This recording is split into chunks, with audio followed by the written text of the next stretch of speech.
तो आज की इस वीडियो हम लोग रिवीजन करेंगे मैथ का। तो जितने भी बच्चे पढ़ते हो, आज संडे क्लास है तो संडे क्लास आप लोगों को सबको पता है कि रिवीजन आप सभी लोगों को कराया जाता है और पूरा ए टू जेड कराया जाता है। हाँ, एक दो टॉपिक छूट जाए वो अलग बात है। तो जितने बच्चे नए इस वीडियो को देखेंगे वो भी शुरू से लेकर अंत तक देखना, आप हर एक चीज इसमें सीख पाओगे। ये पुराने बच्चों के लिए स्पेशल क्लास रहती है क्योंकि वो पढ़े लिखे रहते हैं तो उनका रिवीजन कराना सबसे ज्यादा जरूरी रहता है। रिवीजन नहीं करेंगे तो पुरानी चीजों को पढ़ने का मतलब क्या रह जाएगा, भूलते रहेंगे। इसीलिए स्पेशल क्लास उन लोगों के लिए बना दिया जाता है। अब यहाँ पर सबसे पहले आपको भिन्न का जोड़ घटाव आने से पहले आपको क्या सीखना पड़ता है, एलसीएम एचसीएफ कैसे निकालते हैं। पहले तो सरल सरल टॉपिक शुरू होती है, इसके बाद मैथ की बेसिक टॉपिक शुरू होती है, फिर इसके बाद पूरा मैथ खत्म हो जाता है धीरे धीरे। अब सबसे पहले यहाँ पर बोला है कि 15, 20, 35 का क्या करो, एलसीएम निकालो। तो यहाँ पर इस तरीके से 15 लिखोगे, 20 लिखोगे और 35 लिखोगे। एलसीएम कैसे निकाला जाता है, खड़ी पाई दी जाती है, इसको छोटी छोटी संख्याओं से काटा जाता है, एक को छोड़कर बाकी सभी संख्याओं से काटोगे। अब जैसे यहाँ पर मैं क्या करूंगा, इसे 2 से काटूंगा, इसको अलग कलर से लिखता हूँ, ज्यादा मजा आएगा देखने में। इसको मैं क्या करूंगा, 2 से काटूंगा, 2 से काटोगे 15 नहीं कटेगा तो 15 को उसी तरह से लिखेंगे। 2 से 20 काटोगे, 2 10 में 20 हो जाएगा। 2 से 35 को काटोगे तो नहीं कटेगा तो 35 रहेगा, ठीक है। फिर इसके बाद यहाँ पर 2 से काटोगे, 15 नहीं कटेगा तो 15 को लिख लो। 2 से 10 काटो, 2 पंचे 10 हो जाएगा। 35 नहीं कटेगा तो 35 को इसी तरह से लिख लो। अब यह किससे कटेगा, 3 से कटेगा। 3 से 15 कट जाएगा, 3 पचे 15। 3 से 5 नहीं कटेगा तो 5 लिखो। 3 से 35 नहीं कटेगा तो इसको 35 ही लिखो। अब यह किससे कटेगा, डायरेक्ट 5 से कटेगा। 5 एक के 5 हो जाएगा, 5 एक के 5 हो जाएगा, 5 7 35 हो जाएगा। अब यह किससे कटेगा, 7 से। एक आ गया है तो एक लिखो, एक आ गया है तो एक लिखो, नीचे 7 एक के 7 हो जाएगा। जब नीचे क्या हो जाए, एक एक आ जाए यानी सारी संख्याएं कट जाए, तो ये जो चीज आया रहता है बस इसी की आवश्यकता होती है। तो हम इसको लिखेंगे 2 इंटू 2 इंटू 3 इंटू 5 इंटू 7। दो कितनी बार है, 2 बार है, एक 2 बार है, फिर 3 5 7 है, फिर 3 5 7 है। अब इनका गुणा करो, 2 दूना 4, 4 3 12, 12 पंचे कितना होता है, 60 होता है। 2 दूना 4, 4 3 12, 12 पंचे कितना होता है, 60 होता है। 60 में 7 से गुणा करना है तो 7 शून्य शून्य हो जाएगा और 6 सत्य कितना हो जाएगा आपका, 42 हो जाएगा। यानी 420 आपका कितना निकल कर आ चुका, एलसीएम निकल आ चुका है। तो जब भी आपको 1 2 3 संख्या, 4 संख्या, 5 संख्या या आपको दो संख्याओं का एलसीएम बोले तो सेम इसी तरीके से आपको एलसीएम क्या करना पड़ेगा, निकालना पड़ेगा। ठीक है, समझ में आ गया। तो ये जो 60 120 180 दिखाई दे रहा है, इसको आपके लिए है। इसको आप क्या करोगे, यस डब्ल्यू करोगे, फट से रफ कॉपी पे नोट करके इसको जब तक मैं मिटा रहा हूं तब तक इसका उत्तर निकाल लो। ठीक है, जब भी रिवीजन क्लास हुआ करे रफ कॉपी लेके बैठा करो, जिससे आप वाकई में पढ़ो। वाकई में पढ़ो का मतलब आपका सही में लगे कि हाँ मैं बैठ के पढ़ रहा हूँ, तब रिवीजन का मतलब समझ में आता है। ठीक है, अब मैं आपको एचसीएफ निकालना सिखाता हूँ। ठीक, एचसीएफ कितने तरीके से मैंने बताया था निकाला जाता है, दो तरीके से। पहला तरीका कौन सा है, गुणनखंड विधि। दूसरा क्या है, भाग विधि। ठीक है, तो जैसे 12 36 क्या है, 12 है। हम सबसे पहले क्या करते हैं, एचसीएफ जो है गुणनखंड विधि से, गुणनखंड विधि से एचसीएफ को निकालना आपको सिखाते हैं। ठीक है, तो हमारा पहला प्रश्न क्या है, 12 36 72 है। तो यहाँ पर इस तरीके से 12 लिखोगे, फिर 36 लिखोगे, फिर इस तरीके से 72 लिखोगे, बराबर का चिन्ह इस तरीके से लगा दोगे। अब 12 36 72 का गुणनखंड करोगे। अगर यहाँ पर एक संख्या और होती, 82 होता, तो इसका भी हम इसी तरीके से गुणनखंड करते। ठीक है, तो 12 का गुणनखंड कैसे किया जाएगा, इस तरीके से 12 लिखोगे, इसको इस तरीके से काटोगे, 2 छंग 12 हो जाएगा, 2 तिहाई 6 हो जाएगा। अब 3 एक के 3 हो जाएगा, 2 2 3 आया तो इसको इस तरीके से लिखो, 2 इंटू 2 इंटू क्या 3 लिखोगे। ये इसका गुणनखंड है, 2 दूना 4, 4 तिहाई करोगे तो 12 आ जाएगा। ठीक है, उसी तरह से 36 को आपको तोड़ना पड़ेगा, 36 से आपको तोड़ना पड़ेगा। 2 से काटो, 2 एक के 2 हो जाएगा। इसके बाद 2 अट्ठे कितना हो जाएगा, 16 हो जाएगा।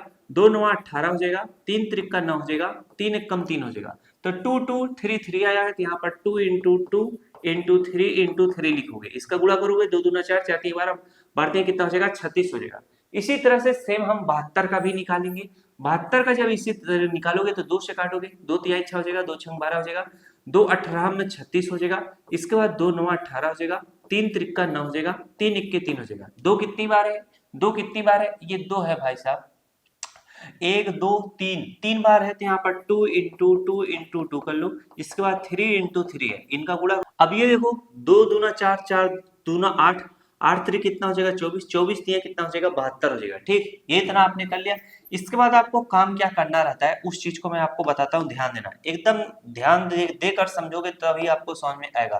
ठीक है, जैसे यहाँ पर देखो, आपको 12 36 72 में देखना है कि कौन सी संख्याएं इन दोनों में क्या है, कॉमन है। कौन सी अरे 1 2 3 तीनों में कॉमन है, तो इसमें देखो 2 है, इसमें भी 2 है, इसमें भी 2 है, तो आपको इस तरीके से इसमें क्या कर देना पड़ेगा, घेरा बना देना पड़ेगा। ओहो, इसका उपयोग नहीं हो पाएगा क्या? चलो आपको क्या करना पड़ेगा, घेरा बना देना पड़ेगा। जैसे ये है तो इसको इस तरीके से आप क्या करोगे, घेरा बना दोगे। फिर इसके बाद अब फिर से देखोगे, इसमें 2 है, इसमें 2 है, इसमें 2 है, तो इस वाले 2 को भी आपको क्या करना पड़ेगा, घेरा बना लेना पड़ेगा। क्या करना पड़ेगा, इस तरीके से आपको घेरा बना लेना पड़ेगा। ठीक, अब इसमें 3 है, इसमें 3 है, इसमें भी 3 है, तो आप इनको इस तरीके से भी आप घेरा बना सकते हो, ऐसे ऐसे भी घेरा बना सकते हो। अब इसमें देखो कोई भी संख्या नहीं बची है, इसमें 3 बचा है, इसमें 3 बचा है, तो इसका कोई भी मतलब नहीं है, क्योंकि हमें क्या करना है, जो तीनों में पाया जाएगा सिर्फ उसी को घेरा बनाया जाएगा, उसी को कॉमन लिया जाएगा। ठीक, जब इतना आप कर लोगे, इसके बाद आपको अगला स्टेप क्या करना है, अगला स्टेप करना है, ये जो कॉमन लिए हो ये पूरा यहाँ से 2 बाहर आएगा, ये जो पूरा कॉमन लिए हो यहाँ से 2 बाहर आएगा, ये जो पूरा कॉमन लिए हो क्या हो जाएगा, 3 बाहर आ जाएगा। इनका गुणा कर लोगे, 2 दूना 4, 4 3 कितना हो जाएगा, 12, 12 यही क्या हो जाएगा आपका, एचसीएफ हो जाएगा। तो जब भी ऐसे प्रश्न आएंगे इनको सेम इसी तरीके से करना, ठीक है।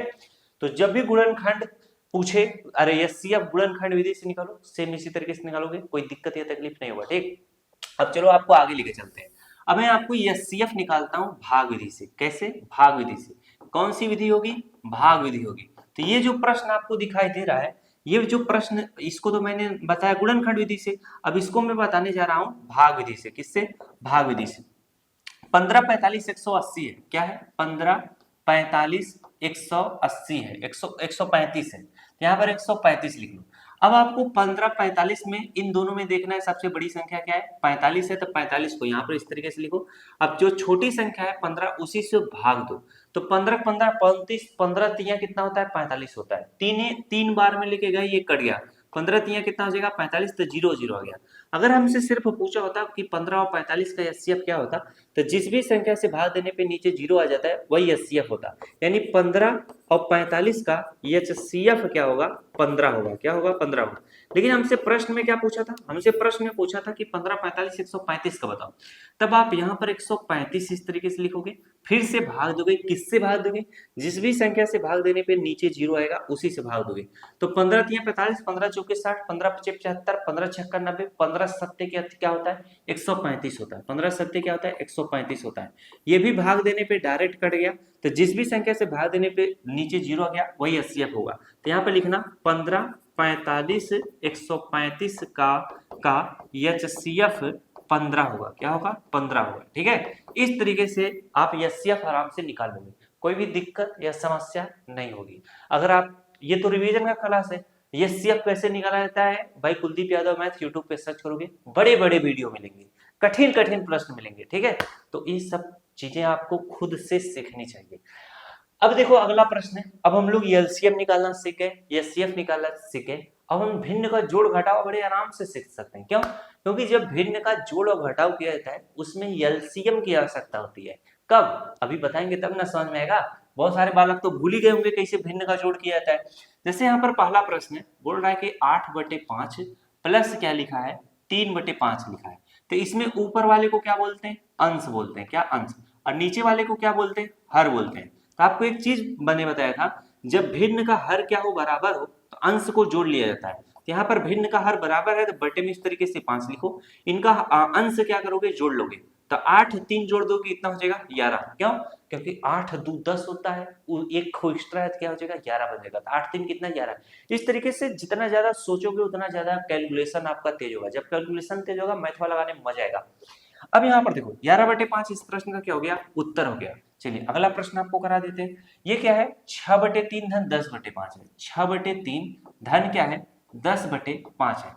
अब इसका हर बराबर नहीं है, जब हर बराबर नहीं है तो अगर सिर्फ दो भिन्नों का जोड़ रहेगा तो उसको दो तरीके से कर सकते हो, एक क्रॉस मल्टीप्लीकेशन और दूसरा एलसीएम मेथड। मान लो अगर 3 भिन्नों का जोड़ होता, जैसे यहाँ पर प्लस 6/2 लिख दे, 3 भिन्नों को जोड़ना रहे जिसमें क्रॉस मल्टीप्लीकेशन का प्रयोग नहीं होता है, आपको एलसीएम मेथड से ही करना पड़ेगा। ठीक है, चलो अब इसको सॉल्व करते हैं। जैसे यहाँ पर देखो 3 और 5 है, संख्याएं छोटी है तो हम क्रॉस मल्टीप्लीकेशन करेंगे। 5 का गुणा 6 में करेंगे, 6 5 30 हो जाएगा, और 3 का गुणा 10 में करेंगे, 10 3 कितना हो जाएगा आपका, 30 हो जाएगा। बटे में 3 बचे कितना हो जाएगा 15 हो जाएगा। अब फिर से कर लेते हैं, 5 छक कितना हुआ 30, 3 का गुणा 10 में 10 30, और 30 धन 30 जोड़ोगे तो कितना हो जाएगा 60 बटे कितना हो जाएगा 15 हो जाएगा। अब 15 60 काट लो, 15 के 15 हो जाएगा, 15 दिए 45, 15 चौके 60, 4 बटे 1 आया, तो 4 बटे 1 को सिर्फ 4 लिखा जाता है। ये इसका क्या होगा उत्तर होगा। ठीक, बात समझ में आएगा कि नहीं।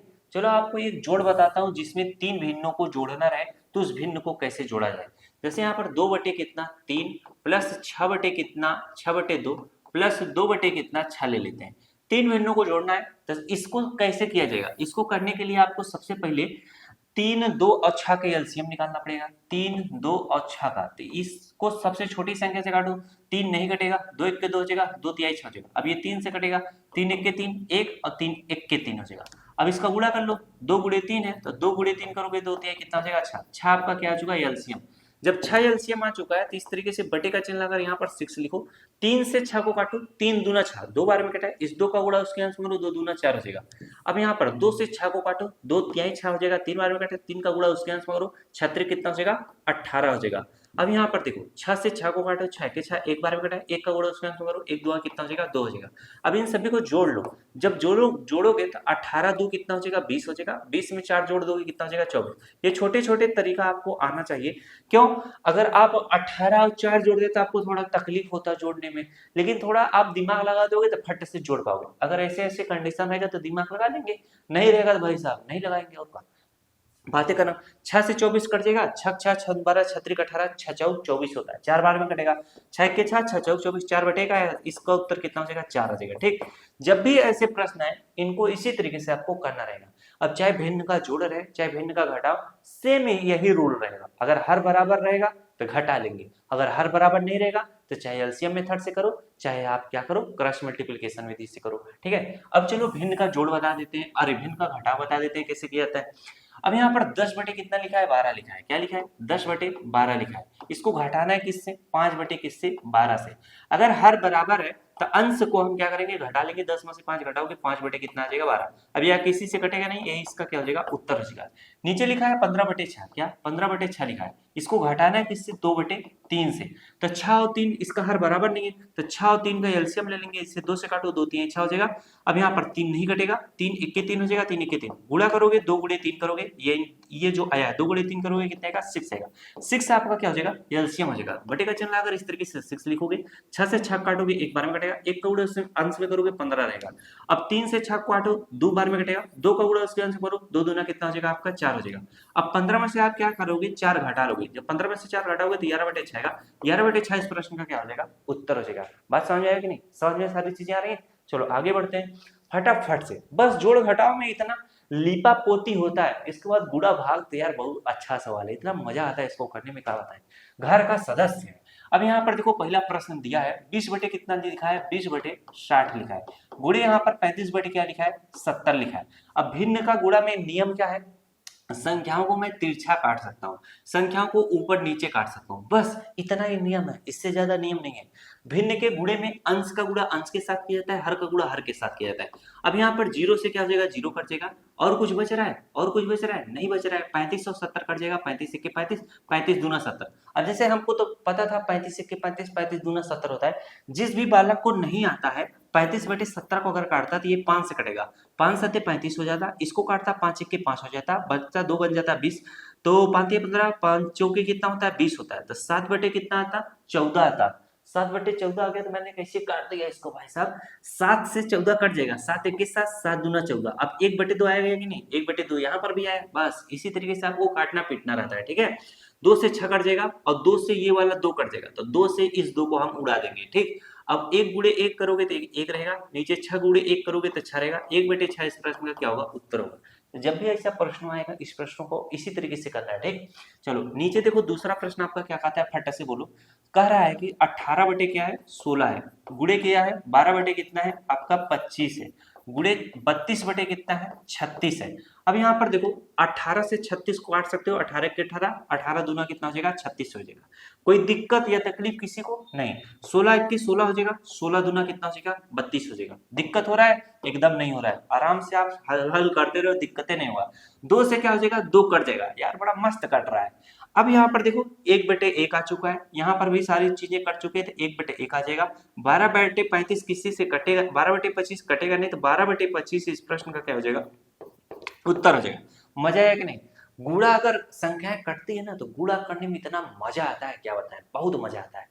ऐसा लगता है यार क्या गजब मैथ हमको आ रहा है। चलो अगला प्रश्न करते हैं। भिन्न का भाग दिया है, अगर भिन्न का भाग आपके सामने आ जाएगा तो कैसे करोगे? उसका एक नियम होता है भिन्न का भाग, जब तक वो याद नहीं रहेगा तब तक हले नहीं आप कर सकते। तो पहला प्रश्न बनता है 20 बटे कितना है, 25 बटे कितना है, 25 बटे कितना है, 50 है। ये बोल रहा है कि भाग देना है भाई साहब किससे, 46 बटे किससे, 30 से। तो 46 बटे यहाँ पर 30 लिखोगे।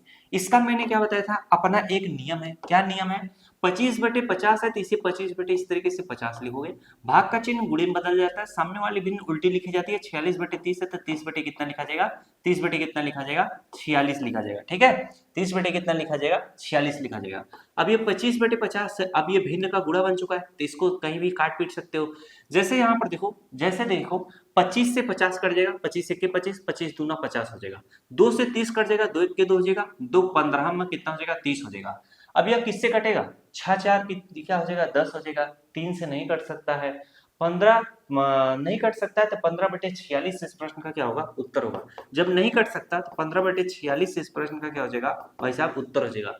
अब ये कैसे पता चलता है कि भाई 15 और 46 कटेगा नहीं, ये विभाज्यता का नियम एक होता है। जैसे कौन सी संख्या 2 से कट सकती है, कौन सी 3 से, कौन सी 4 से, कौन सी 5 से, कौन सी 6 से, 7 से, 8 से, 9 से, 10 से। तो ये विभाज्यता का नियम जब आप पढ़ोगे तो उसमें पता चल जाएगा, तो आप आराम से देखते ही बता दोगे कि कटेगा कि नहीं कटेगा। अभी आपको बताता हूँ, आगे थोड़ा बताऊंगा, ठीक है। अगर आप भूले हो सही में विभाज्यता का नियम, तो यूट्यूब पे सर्च करना विभाज्यता का नियम बाई कुलदीप यादव मैथ, आ जाएगा, एकदम बढ़िया से बताएं, ठीक है। तो बस आप 2 3 4 5 बस इतना याद कर लो, 2 3 4 5 बस इतना ज्यादा है। अभी मैं बताऊंगा भी, ऐसी बात नहीं है। तो चलो अब आगे बढ़ते हैं। अगला प्रश्न हमारा क्या कहता है, अगला प्रश्न हमारा कहता है कि 5/8 है, तो इसको भाई साहब 5/8 ही लिख लो। इसके बाद भाग का चिन्ह लगा है, 6 बटे कितना है, 2 है, भाग का चिन्ह लगा है। इसके बाद 12 बटे कितना है, 12/4 है। जब ऐसा आ जाए तो 5/8 है, तो इसको दूसरे कलर से करते हैं।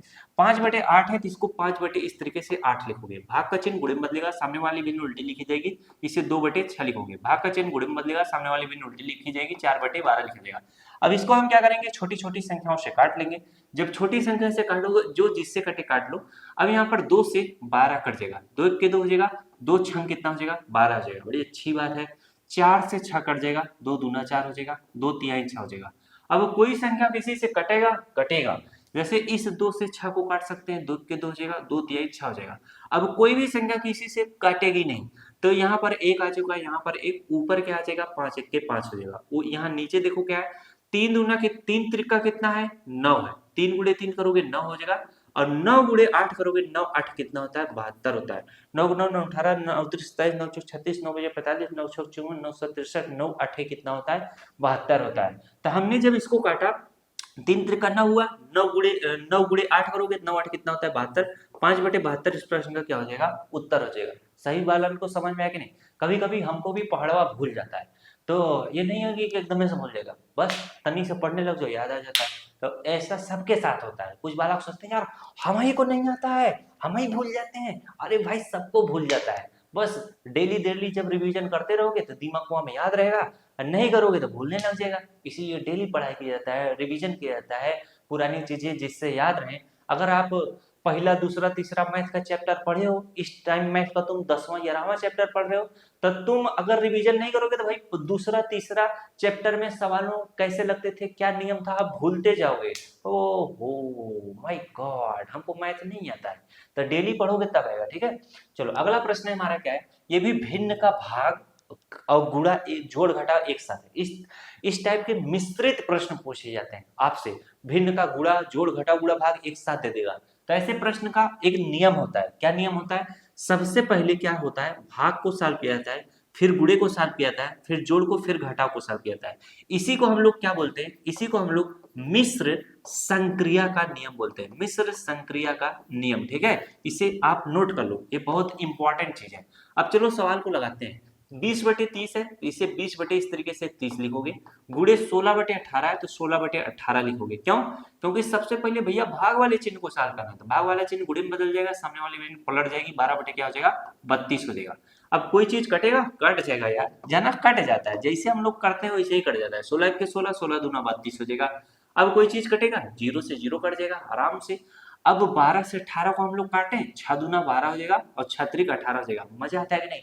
बहुत मजा आता है, भिन्न का गुणा करने में मजा आता है, बस संख्या कटती रहनी चाहिए, नहीं तो हम ही लोगों को परेशान कर देगी। अब कोई चीज कटेगा, कोई चीज अब तो कटता हुआ दिखाई नहीं दे रहा है।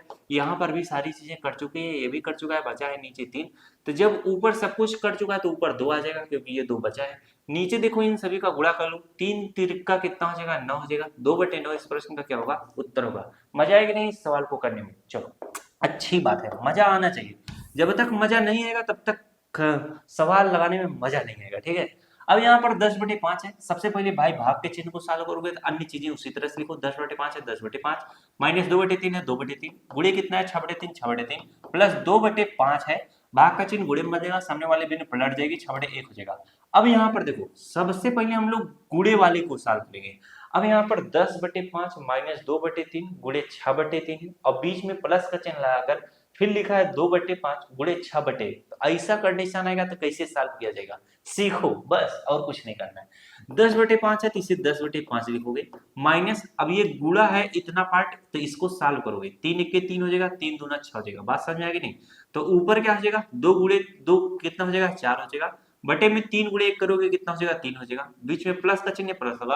अब ये भी गुणे का पार्ट है तो गुणा कर लो, 6 का गुणा 2 में करो, 6 दूना कितना हो जाएगा 12 हो जाएगा, नीचे 5 गुणे करोगे 5 1 के 5 हो जाएगा।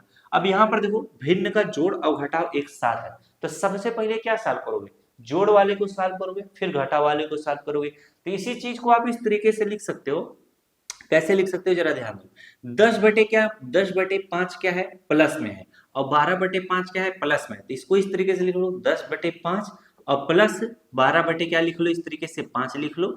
अब यहाँ पर -4/3 है तो माइनस इस तरीके से 4/3 लिख लो। समझ में आएगा नहीं? इस तरीके से कर सकते हो, और इनको एक साथ भी कर सकते हो, कोई दिक्कत नहीं हुआ। तो ऐसे करोगे तो हमारा क्या है, हर क्या है बराबर है, तो अंश को जोड़ लेंगे। तो 10 और 12 जोड़ोगे तो 10 10 20 कितना हो जाएगा 22 कितना हो जाएगा 5 हो जाएगा। इसके बाद यहाँ पर देखो माइनस क्या 4/3 बचा है तो 4/3 लिखोगे। अब 5 और 3 का एलसीएम लोगे तो कितना आ जाएगा आपका 15 आ जाएगा। क्या आ जाएगा 15 आ जाएगा। 5 से 15 को काटोगे कितनी बार में कटेगा 3 बार में कटेगा। 3 का गुणा 22 में करोगे तो 3 दूना 6 हो जाएगा, 3 दूना 6 हो जाएगा, माइनस का चिन्ह लगा लो।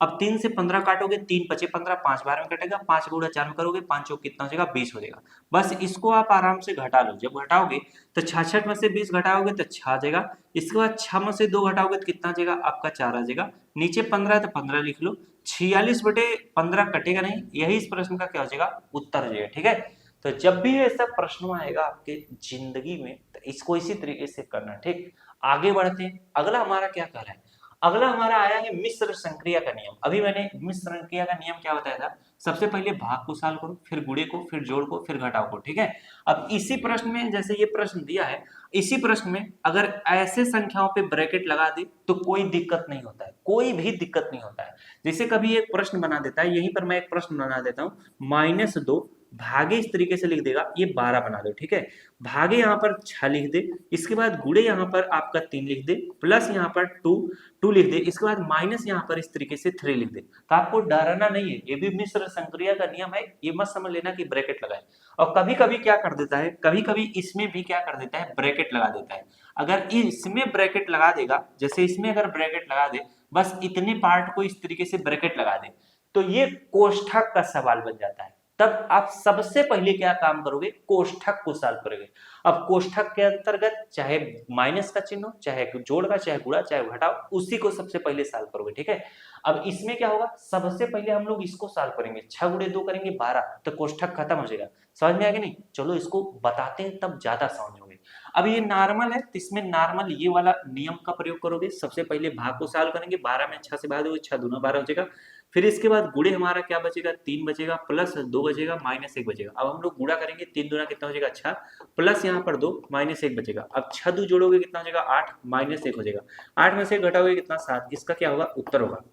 लेकिन ऐसा आ जाएगा तो ये मिश्र संक्रिया का सवाल नहीं है, ये कोष्ठक का सवाल है। ठीक है, कोष्ठक का सवाल है, लेकिन तब पर भी मैं इसको बढ़ा के आपको समझा के बताता हूँ, इसको समझा के बताता हूँ तब ज्यादा मजा आएगा। अब इसी में भागे क्या लिख दे, भागे क्या लिख दे, 2 लिख दे, तब आप कैसे सॉल्व करोगे जरा ध्यान दो। सबसे पहले कोष्ठक के अंतर्गत अंतर्गत अगर गुणा और भाग है तो सबसे पहले भाग को सॉल्व करोगे, फिर गुणा को सॉल्व करोगे।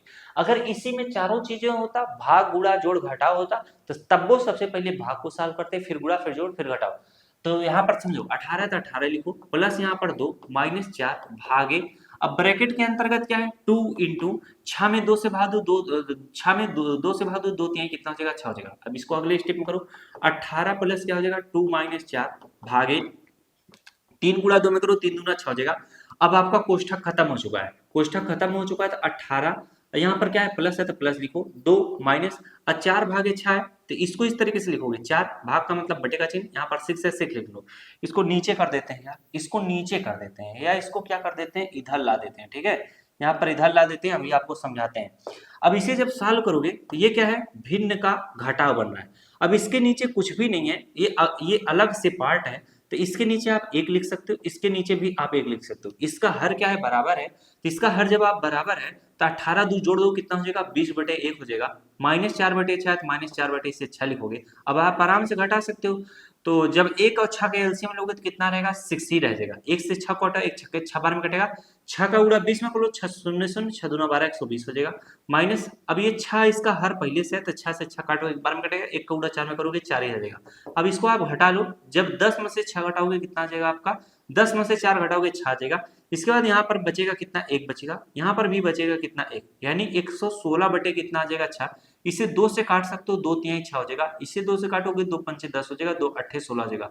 58/3, अब 58 बटे ये 3 से कट जाएगा, 8 2 8 8 9 10 11 12 13 नहीं कटेगा। 58/3 ही इस प्रश्न का क्या रहेगा, 58/3 ही इस प्रश्न का क्या रहेगा उत्तर रहेगा। तो ऐसा प्रश्न जब भी आवे आपके सामने सेम इसी तरीके से हल होगा। अब चलो यहाँ पर मैं आपको इस टाइप का सवाल समझाता हूँ और आपको आसानी से समझ में आ जाएंगे, ठीक है। अब यहाँ पर इस प्रश्न को जरा ध्यान दो, ये क्या है -12/6 है, तो माइनस प्लस क्या होगा माइनस होगा, तो 12 में 6 से भाग दोगे 6 दूना कितना हो जाएगा आपका 12 होगा, ठीक है। इसके बाद गुणे क्या है आपका 3 है, प्लस इस तरीके से 2 है। अब यहाँ पर जरा ध्यान दो, ये क्या है आपका -3 है, तो इसका गुणा इसका क्या है 2 और ब्रैकेट के बीच में कोई भी चिन्ह नहीं है, तो यहाँ पर गुणे का चिन्ह माना जाएगा। और 2 का क्या करोगे, 2 का गुणा 3 में कर लोगे तो 2 तिहाई कितना हो जाएगा 6 हो जाएगा, तो वो जो 6 आएगा वो -6 का आएगा, तो प्लस और माइनस क्या हो जाएगा, प्लस और माइनस क्या हो जाएगा -6 हो जाएगा, ठीक है। बातें समझ में आएगी, इसको स्टेप वाइज स्टेप बताओ। जैसे यहाँ पर गुणे 3 है, ठीक है, इसके बाद प्लस का चिन्ह लगाओ, तो 2 का गुणा 3 में करोगे 2 तिहाई क्या होगा 6 -6 होगा, क्योंकि प्लस और माइनस माइनस होता है। अब इसको करो, इसको जब करोगे माइनस गुणे प्लस क्या होगा माइनस होगा, 3 का गुणा 2 में करो 3 दूना 6 हो जाएगा। इसके बाद यहाँ पर प्लस प्लस और माइनस क्या होगा माइनस होगा, ये 6 है तो 6 लिखो। अब माइनस और माइनस क्या होता है प्लस होता है, 6 6 जोड़ोगे कितना हो जाएगा 12 हो जाएगा, दोनों चिन्ह माइनस का, यहाँ पर माइनस का चिन्ह है, -12 इस प्रश्न का क्या हो जाएगा उत्तर हो जाएगा। तो ऐसा प्रश्न जब आए आप आराम से कर ले जाओ, कोई दिक्कत या तकलीफ नहीं होगा, हर तरह से आपको समझाया हूँ, समझ में जरूर आया होगा। अब ये देखो बोर्ड मास रूल पे आधारित है, यानी कोष्ठक के सवाल इसी में आते हैं। तो सबसे पहले इसका मतलब क्या होता है, कोष्ठक के सवालों में सबसे पहले रेखा कोष्ठक को सॉल्व किया जाता है, फिर आपका छोटा कोष्ठक, फिर आपका मझला कोष्ठक को सॉल्व किया जाता है, फिर आपका बड़ा कोष्ठक को सॉल्व किया जाता है। ये क्या है नियम है, इस नियम को जितना जल्दी हो सके उतना जल्दी आप क्या करोगे नोट करोगे, ठीक है, तभी आप ऐसे सवालों को समझ पाओगे। अब इसमें सबसे पहले रेखा कोष्ठक जो है 4 और 2 के ऊपर लगा है, इसे -4 कभी मत समझना, इसे 4 और 2 समझना, ठीक है। अब मैं सवाल को लगाऊंगा तब समझ में आएगा। 60 है 60 लिखो, माइनस बड़ा ब्रैकेट के अंतर्गत 25 माइनस मझला ब्रैकेट के अंतर्गत 18 माइनस, अब यहाँ पर 10, अब यहाँ पर देखो रेखा कोष्ठक को सबसे पहले सॉल्व करना है, माइनस का चिन्ह माइनस लगाओ और 4 और 2 जोड़ोगे 4 2 6 हो जाएगा, रेखा कोष्ठक खत्म हो जाएगा। छोटा कोष्ठक लगा लो, मझला कोष्ठक लगा लो, बड़ा कोष्ठक लगा लो। जब इसे सॉल्व करोगे ये हो जाएगा 60 माइनस बड़ा ब्रैकेट के अंतर्गत क्या हो जाएगा 25 माइनस मझला ब्रैकेट के अंतर्गत हो जाएगा 18 माइनस 10 में से 6 घटाओगे तो कितना आ जाएगा आपका 4 आ जाएगा, तो छोटा कोष्ठक खत्म हो गया, मझला ब्रैकेट लगा लो, बड़ा ब्रैकेट लगा लो। जब यहाँ पर सॉल्व करोगे तो 60 माइनस बड़ा ब्रैकेट के अंतर्गत क्या हो जाएगा 25 माइनस 18 में से 4 घटा लोगे तो कितना हो जाएगा कितना हो जाएगा यार 14 4 कितना होता है 18 होता है। तो तो 18 में से 4 घटा लोगे तो कितना आ जाएगा आपका 14 आ जाएगा। तो आपका मझला ब्रैकेट खत्म हो गया, बड़ा ब्रैकेट इस तरीके से लगा लो। अब यहाँ पर क्या हो जाएगा 60 माइनस 25 में से 14 घटा लो, 5 में से 4 घटाओगे कितना आ जाएगा 1 आ जाएगा, और 2 में से 1 घटाओगे 1 आ जाएगा 60। यहाँ पर 60 माइनस 11 कर लो, बड़ा ब्रैकेट खत्म हो गया। 60 में से 11 घटाओगे 10 में से 1 गया कितना आ जाएगा 1 आ जाएगा, और 5 में से 1 घटाओगे कितना आएगा 4 आएगा, यानी 41 आपका इस प्रश्न में क्या आएगा उत्तर आएगा। तो जब भी ऐसे प्रश्न है बोर्ड मास के, इसका नियम है सबसे पहले रेखा कोष्ठक, फिर छोटा कोष्ठक, फिर मंझला, फिर बड़ा। अगर मान लो प्रश्न में रेखा कोष्ठक नहीं है तब आप सबसे पहले छोटा कोष्ठक सॉल्व करोगे, फिर मंझला, फिर बड़ा। अगर मान लो प्रश्न में मंझला ब्रैकेट नहीं है, मंझला ब्रैकेट नहीं है, मंझला ब्रैकेट नहीं है, सिर्फ और सिर्फ आपका छोटा कोष्ठक बड़ा कोष्ठक है, तो हमेशा ध्यान देना, हमेशा नीचे से ही शुरू करना। तो अगर मान लो रेखा कोष्ठक भी नहीं है, मंझला कोष्ठक भी नहीं है, तो सबसे पहले छोटा कोष्ठक सॉल्व करोगे फिर बड़ा। समझ में आएगा कि नहीं? चलो अब आपको आगे लेके चलते हैं। आइए अब बढ़ा जाए वर्गमूल और घनमूल कैसे निकाला जाता है, इन सारे प्रश्नों को सीखते हैं। ठीक है, जैसे यहाँ पर बोला है 144 का आपको क्या करो वर्गमूल निकालो, तो आपको क्या करना पड़ेगा, इस तरीके से 144 लिख लेना पड़ेगा, इस तरीके से वर्गमूल का सिंबल बना लेना पड़ेगा। ठीक है, अब आपको 144 को तोड़ कर लिखना पड़ेगा। अब इसका गुणनखंड निकालोगे तब पता चलेगा। जैसे 144 है, इसको हम लोग सबसे पहले 2 से तोड़ेंगे, 2 सत्ते 14, 2 दूना 4 हो जाएगा, और 2 से तोड़ोगे 2 तिहाई 6 हो जाएगा, 2 छंग 12 हो जाएगा। इसे काटोगे 2 के 2, 2 अट्ठे 16 हो जाएगा, 2 नवा 18 हो जाएगा, 3 त्रिका 9 हो जाएगा, और 3 एक के कितना हो जाएगा 3 हो जाएगा। अब यहाँ पर देखो 2 कितनी बार आया है, 1 2 3 4 बार आया है, तो यहाँ पर लिखोगे 2 इंटू 2 इंटू 2 इंटू 2 लिखोगे। इसके बाद 3 इंटू 3 लिखोगे, क्योंकि 3 2 बार आया है, इसको आप रफ कर दो। ठीक है, बस आपको इतना आवश्यकता रहता है। अब यहाँ पर वर्गमूल में क्या होता है, 2 सेम संख्याओं का जोड़ा बनता है, तो जब 2 सेम संख्याओं का जोड़ा बन जाएगा तो यहाँ से 2 बार आएगा, यहाँ से 2 बार आएगा, और यहाँ से 3 बार आएगा। अब इनका गुणा कर लो, 2 दूना 4 4 थे, कितना हो जाएगा 12। इस प्रश्न का क्या हो जाएगा आंसर हो जाएगा। ये प्रश्न सभी लोग कर लिए कि नहीं, एक बार देख लें रिकॉर्ड हो रहा है, हाँ हो रहा है। अब यहाँ पर दूसरा प्रश्न कराता हूँ, जैसे 625 है, सेम इसी तरीके से अगर मैंने इस टाइप का प्रश्न करा दिया, चाहे 625 पूछे चाहे जो भी संख्या पूछे, आप आराम से वर्गमूल निकाल सकते हो। सेम यही तरीका है। जैसे एक प्रश्न मैं आपको फिर से कराता हूँ, प्रश्न है आपका क्या है 625 है, तो आप इस तरीके से क्या करोगे 625 लिखोगे। अब इसका हमें गुणनखंड निकालेंगे, जैसे यहाँ पर 625 इस तरह का लिखेंगे। अब ये डायरेक्ट आप 5 से काटो इसको। अब इससे जब 5 से काटोगे तो 5 1 5 हो जाएगा, बन जाएगा 12, 5 दूना 10 हो जाएगा, बचेगा 2, 5 बचे 25 हो जाएगा। यानी इसमें भाग दिया जाता है, 5 दूना 10 हो जाएगा, 5 बचे 25 हो जाएगा, 5 बचे 25 हो जाएगा, 5 1 5 हो जाएगा। 5 कितनी बार है, 1 2 3 4 बार है, तो यहाँ पर हम इसको इस तरीके से लिखेंगे, रूट का इस तरह से सिंबल बना लेंगे। 5 कितनी बार है आपका 4 बार है, 1 2 3 4, 5 इंटू 5 इंटू 5 इंटू क्या हो जाएगा 5 हो जाएगा। अब यहाँ पर 2 सेम संख्याओं का जोड़ा बनता है, तो ये क्या हो जाएगा रूट से बाहर आ जाएंगे, तो 5 बचे क्या हो जाएगा 25। इस प्रश्न का क्या होगा उत्तर होगा। अब देखिए वर्गमूल आपको इस तरीके से भी निकालने को देता है, ये समझ में आ गया। वर्गमूल आपको इस तरीके से देगा, जैसे यहाँ पर 144 इस तरह से लिख लेगा, बटे का सिंबल लगाकर बोल देगा 625 लिख देगा। अब इसी प्रश्न को फिर से मैं लिखता हूँ 144 बटे कितना 625। अब एक को इस तरीके से रूट का सिंबल बना देगा, आप इसका वर्गमूल निकालो।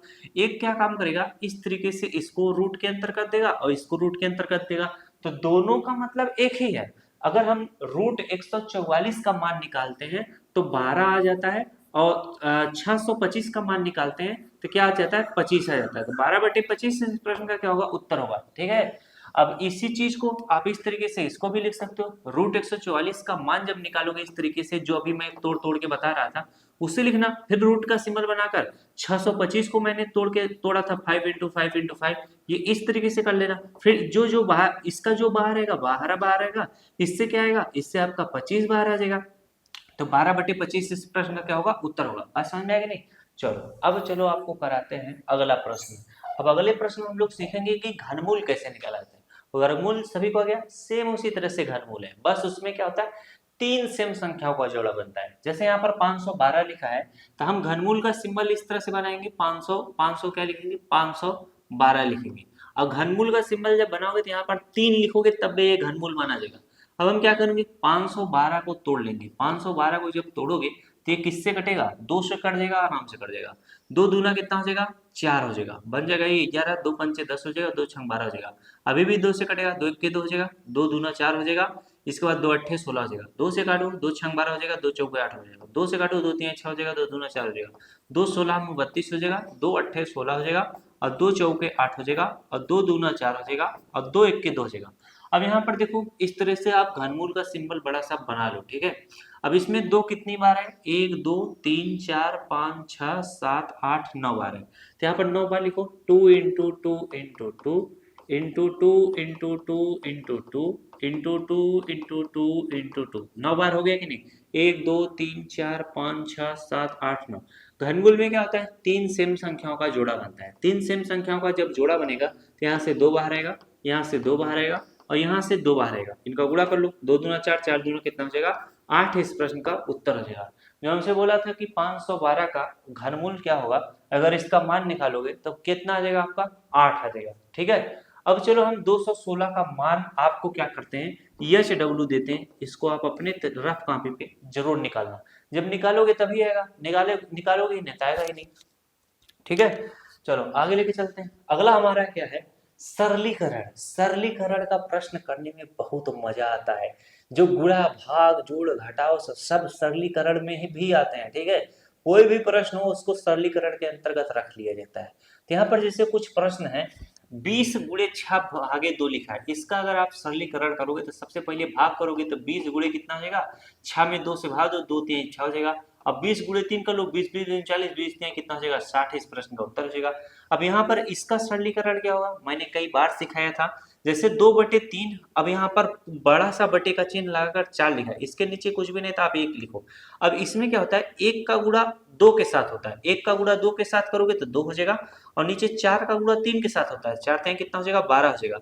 बीच में गुणे का चिन्ह लगा लो। सेम उसी तरह से 6 का गुणा 6 के साथ करोगे कितना हो जाएगा 36 हो जाएगा, और 3 का गुणा 2 के साथ करोगे 3 दूना 6 हो जाएगा। अब 6 से 12 काट दो तो 6 के 6 हो जाएगा। अब मैं 6 से 36 काट देता हूँ, 6 के 6 हो जाएगा, 6 6 36 हो जाएगा। 6 से 12 काट देता हूँ, 6 के 6 6 दूना 12 हो जाएगा, 2 से 2 कट जाएगा, तो सब कुछ कट जाए जहां पर उसका मान क्या होता है 1 होता है, यानी इन सब का मान कितना निकल कर आएगा 1 आएगा। चलो अगला प्रश्न करते हैं। मैंने बताया था घातांक के नियम में अगर किसी भी संख्या का पावर 0 है तो उसका मान क्या होता है 1 होता है। 2 का पावर 4 का मतलब क्या हो जाएगा, 2 इंटू 2 इंटू 2 इंटू 2, इसे 4 बार लिखो, 1 2 3 4, 2 दूना 4, 4 दूना 8, 8 दूना कितना हो जाएगा 16 हो जाएगा। यहाँ पर आप इस तरीके से 16 लिखोगे।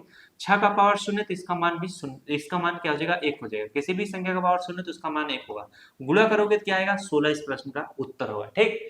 अब यहाँ पर देखो ये ब्रैकेट लगा हुआ है, तो सबसे पहले इसमें क्या आप देखोगे, रेखा कोष्ठक लगाए, तो हम इसके बड़ा ब्रैकेट लगाएंगे 20। अब यहाँ पर छोटा कोष्ठक के अंतर्गत भाग का सिंबल है, 10 और 3 जोड़ेंगे। सबसे पहले रेखा कोष्ठक को सॉल्व किया जाता है, 10 3 जोड़ोगे 10 3 कितना हो जाएगा आपका 13 हो जाएगा। इसके बाद गुणे 2 है तो गुणे इस तरीके से 2 लिखो, छोटा ब्रैकेट लगा लो, अब बड़ा ब्रैकेट लगा लो। अब यहाँ पर जरा ध्यान दो, जरा ध्यान दो, ये क्या है भाग का सिंबल है। प्रश्न में यार कुछ उल्टा पुल्टा बन गया है। यहाँ पर चलो मैं 13 के बजाय यहाँ पर 26 लिख देता हूँ, ठीक है, यहाँ पर 26 लिख देता हूँ, तो यहाँ पर क्या हो जाएगा 26 हो जाएगा। अब यहाँ पर बड़ा ब्रैकेट के अंतर्गत 20 है, अब यहाँ पर 26 में भाग देना पड़ेगा, तो 13 दूना कितना हो जाएगा आपका 13 13 तो दूनी 26 हो जाएगा। इसके बाद आपका गुणे 2 बचेगा, छोटा ब्रैकेट। अब आपका इस तरीके से लास्ट में बड़ा ब्रैकेट लगा लो। अब यहाँ पर क्या हो जाएगा, बड़ा ब्रैकेट के अंतर्गत 20 हो जाएगा, 20 और इस ब्रैकेट के बीच में कोई भी चिन्ह गुणे का चिन्ह माना जाएगा, और 2 दूना कितना हो जाएगा 4 हो जाएगा। अब 20 गुणे 4 कर लो, जब 20 गुणे 4 करोगे तो 4 शून्य शून्य हो जाएगा, 4 दूना 8, 80। इस प्रश्न का क्या आएगा उत्तर आएगा। अगर इस प्रश्न में थोड़ी भी कहीं भी गलती हुई है तो आप खुद से इस प्रश्न को सही करने का कोशिश करना, ठीक है। मैं इसे दोबारा चेक करने का कोशिश नहीं कर रहा हूँ। अब यहाँ पर कुछ काम आपके लिए भी दे देना चाहिए। अब कुछ वाला कैसा हुआ, ओ माय गॉड गुरुजी ऐसा ऐसा काम करते हो यार। चलो यहाँ पर 5/2 है, जितने बालक सीखने लायक हो ये सारे नियम मैं आपको बताया, इस रफ कॉपी पे जरूर नोट करना, बाकी चाहे जो सोचे उससे कोई मतलब नहीं है, ठीक है। 5/2 का पावर -2 है, इंटू 2/5 का पावर क्या है -2 है। मैंने क्या बताया था, किसी भी संख्या का अगर पावर माइनस में तो उसे हमें उल्टा लिखना पड़ जाएगा। जैसे अगर 5/2 है तो इसे 2/5 लिखेंगे। अब इसका पावर जो -2 था, पावर क्या हो जाएगा +2 हो जाएगा। अब 2/5 का पावर -2 है तो इसे हम उल्टा लिखेंगे, 5/2 लिखेंगे, इसका पावर अब क्या हो जाएगा +2 हो जाएगा। अब 2 का पावर 2 का मतलब 4 हो जाएगा, 5 का पावर 2 का मतलब क्या हो जाएगा 25 हो जाएगा, पूरे 5 का पावर 2 का मतलब 25 हो जाएगा, और 2 का पावर 2 का मतलब 4 हो जाएगा। 25 से 25 कट जाएगा, 4 4 से कट जाएगा। इस प्रश्न का उत्तर क्या आएगा 1 आएगा। बात समझ में आएगी नहीं। अब ये देखो 20 + 10 इसमें भी है, 20 - 10 इसमें है। ये किस सूत्र पे आधारित है, ये सवाल किस सूत्र पे आधारित है, अगर क्या कहते हैं, ए स्क्वायर माइनस बी स्क्वायर बराबर क्या होता है, एक ब्रैकेट में प्लस बी, दूसरे में ए माइनस बी। ये सूत्र ये सवाल इसी पर आधारित है। ये ए स्क्वायर माइनस बी स्क्वायर बराबर होता है एक ब्रैकेट में ए प्लस बी और दूसरे ब्रैकेट में ए माइनस बी। तो यहाँ पर देखो ए प्लस बी दिया है 20 धन 10 और ए माइनस दिया है 20 माइनस 10। आपको निकालना क्या है, ए स्क्वायर माइनस बी स्क्वायर, ठीक है। तो इसमें आपको करना क्या है, जहां पर ए है उसकी जगह पर 20 लिखना है और जहां पर बी है उसकी जगह पर 10 लिखना है, बस और कुछ नहीं है। तो ए की जगह पर 20 लिख देंगे, 20 का पावर कितना हो जाएगा आपका 2 हो जाएगा। और बी की जगह पर हम क्या लिख देंगे, 10 लिख देंगे, 10 का पावर कितना हो जाएगा 2। अब इसका मान आराम से निकाल सकते हो। अब यहाँ पर देखो ए प्लस बी ए माइनस बी का मान तो दिया है, हमको बस इसका मान निकालना है। 20 का पावर 2 का मतलब 20 गुणे 20 होता है, कितना हो जाएगा 20 गुणे 20 400 हो जाएगा। माइनस 10 पावर 2 का मतलब 10 धाम में कितना होता है 100 होता है। अब 400 में से 100 घटाओगे कितना आएगा 300, इस प्रश्न का क्या आएगा उत्तर आएगा, ठीक है। अगर आप ऐसे भी करो तो भी 300 आएगा, जैसे 20 और धन 10 जोड़ोगे कितना हो जाएगा आपका 30 हो जाएगा, फिर गुणे का सिंबल 20 में रहेगा और 20 माइनस 10 करोगे तो कितना हो जाएगा, 20 में से 10 घटाओगे कितना हो जाएगा आपका 10 हो जाएगा। और 30 गुणे 10 करोगे तो कितना आएगा 300 आएगा कि नहीं। तो 300 यहाँ पर भी आया, तो कोई दिक्कत या कोई हर्जा नहीं ना। तो जब भी ऐसे सवाल आएंगे इन सवाल को इसी तरीके से करो। चलो आगे लेके चलते हैं।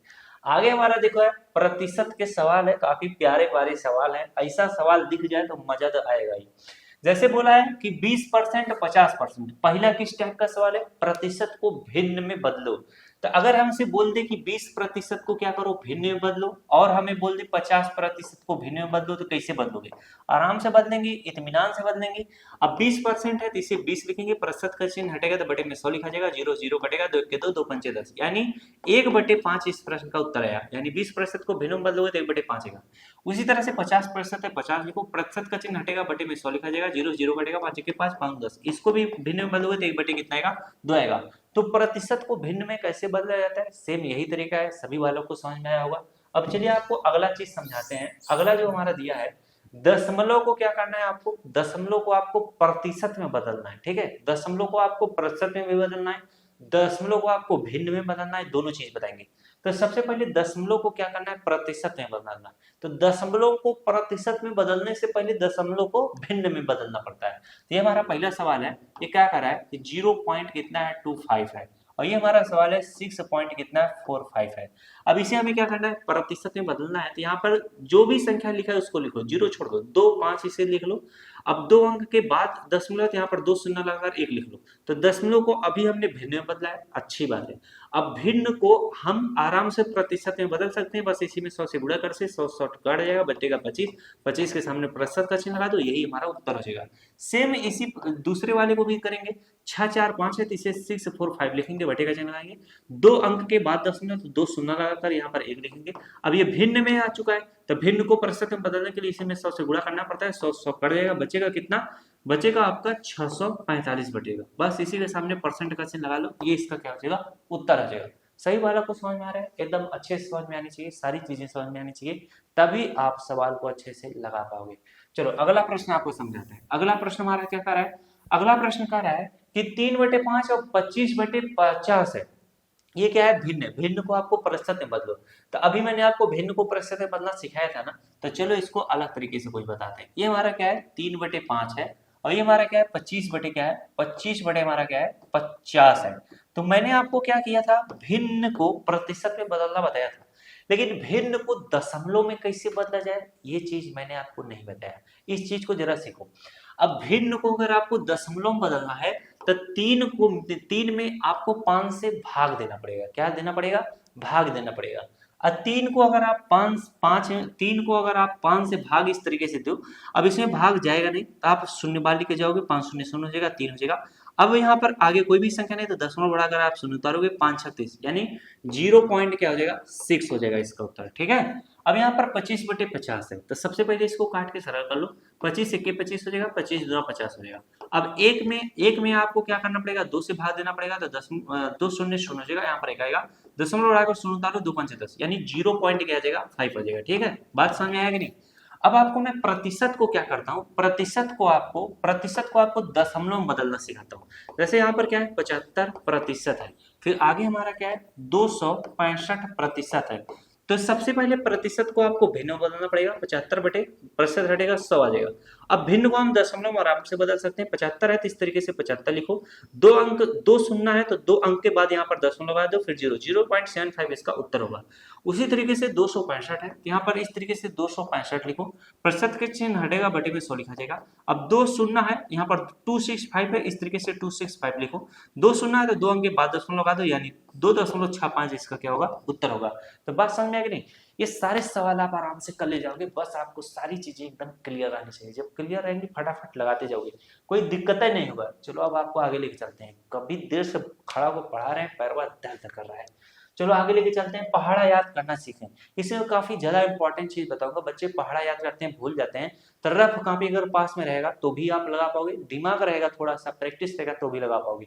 जैसे यहाँ पर मैं एक पहाड़ा लिखता हूँ, 9 को 9, 9 दूनी 18, 9 त्रिक 27, 9 चौक 36, 9 पचे 45, 9 छक 54, 9 7 63, 9 8 72, 9 9 81, 9 10 90।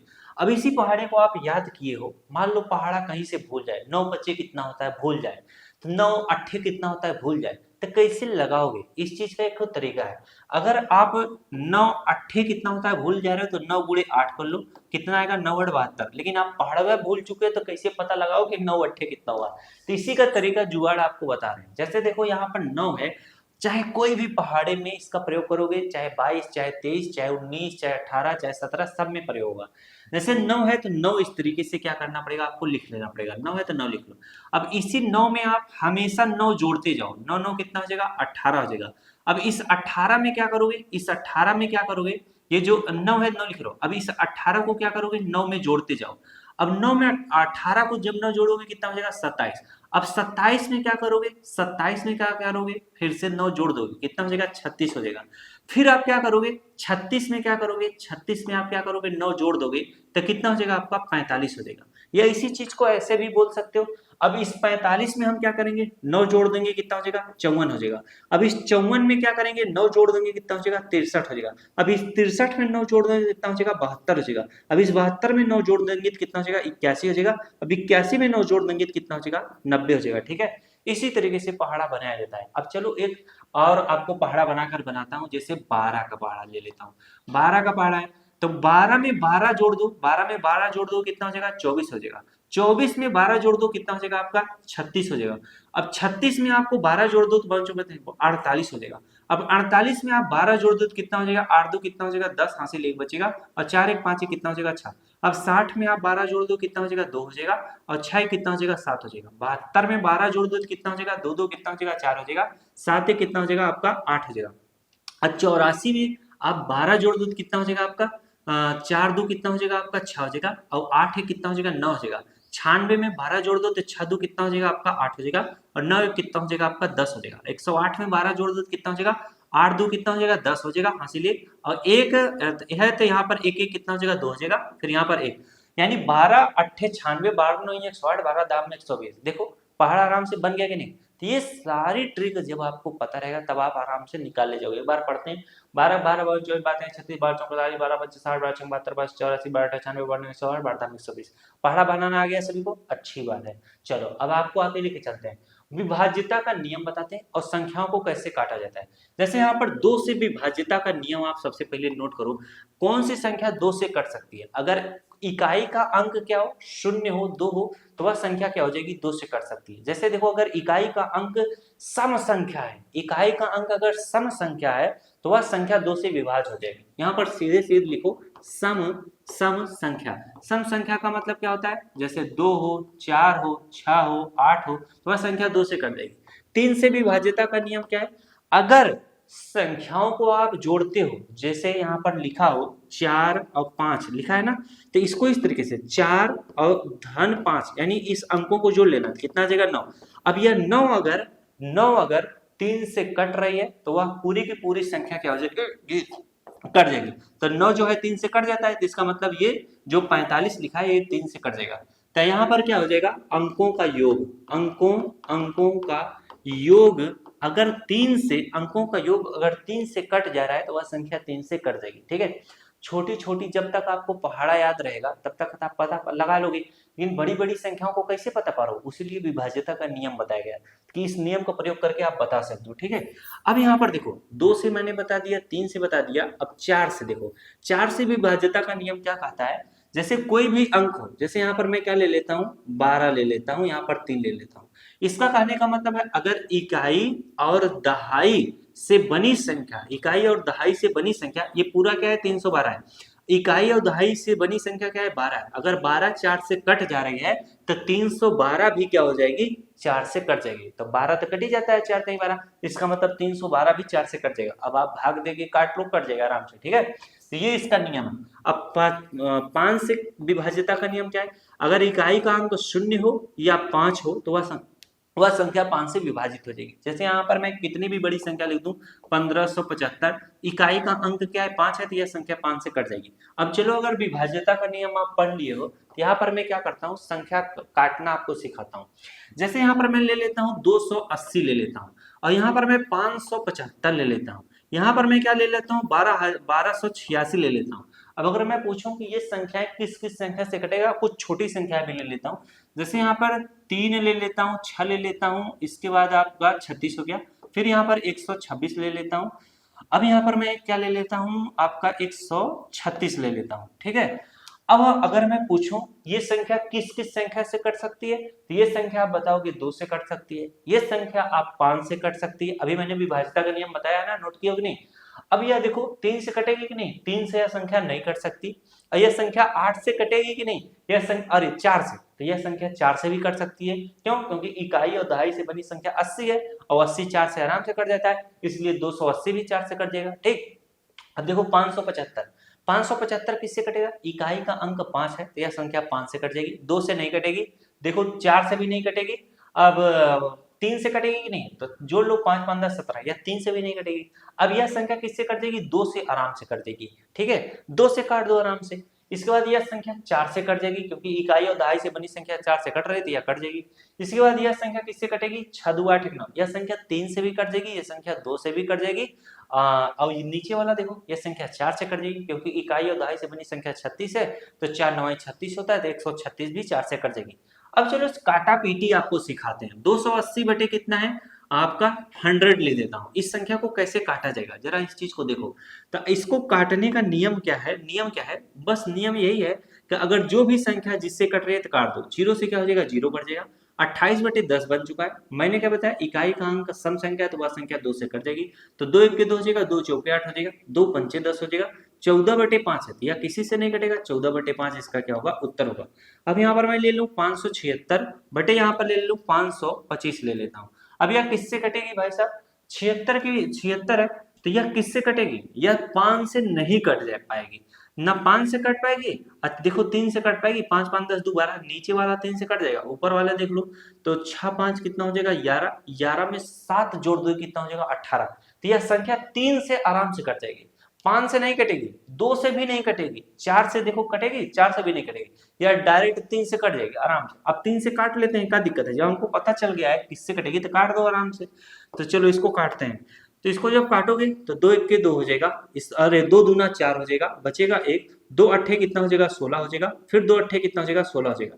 अब इसको 2 से काटो, 2 दूना 4 हो जाएगा, इसके बाद 2 छंग कितना हो जाएगा आपका 12 हो जाएगा, 2 छंग 12 हो जाएगा। अरे यार 3 से काटना है, हम 2 से कहाँ काट रहे हैं, तब हम वो कर रहे हैं। यह संख्या 3 से कटेगी भाई साहब, यह संख्या 3 से कटेगी। अब 3 से काटते हैं, 3 1 के कितना हो जाएगा 3 हो जाएगा, बचेगा कितना आपका 2 बचेगा, ये बन जाएगा 27। तो 3 9 कितना होता है 27 होता है, और 3 दूना कितना होता है 6 होता है।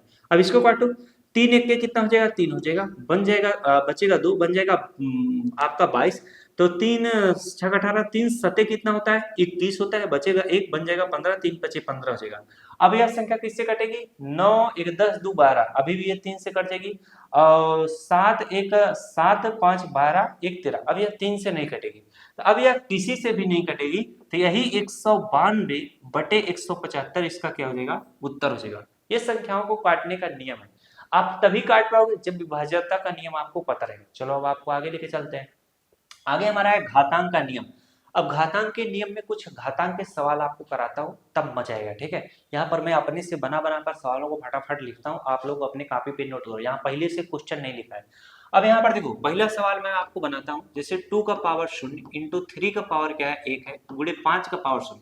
ये एक टाइप का सवाल है। अब यहाँ पर आपसे इस तरह से भी सवाल पूछ देता है, 2/5 का पावर 0 गुणे यहाँ पर 3/5 का पावर कितना हो आपका -1 हो, गुणे 5 का पावर 0। इस तरीके से भी सवाल आपसे पूछे जाते हैं।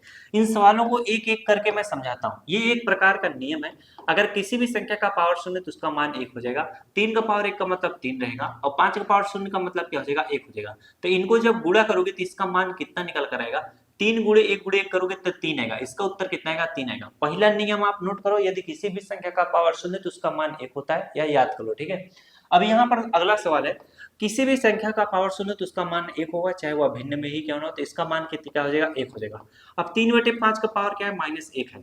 अगर किसी भी संख्या का पावर माइनस में तो उसे प्लस में करने के लिए इसको उल्टा लिखा जाएगा, 5 बटे क्या हो जाएगा 3 हो जाएगा।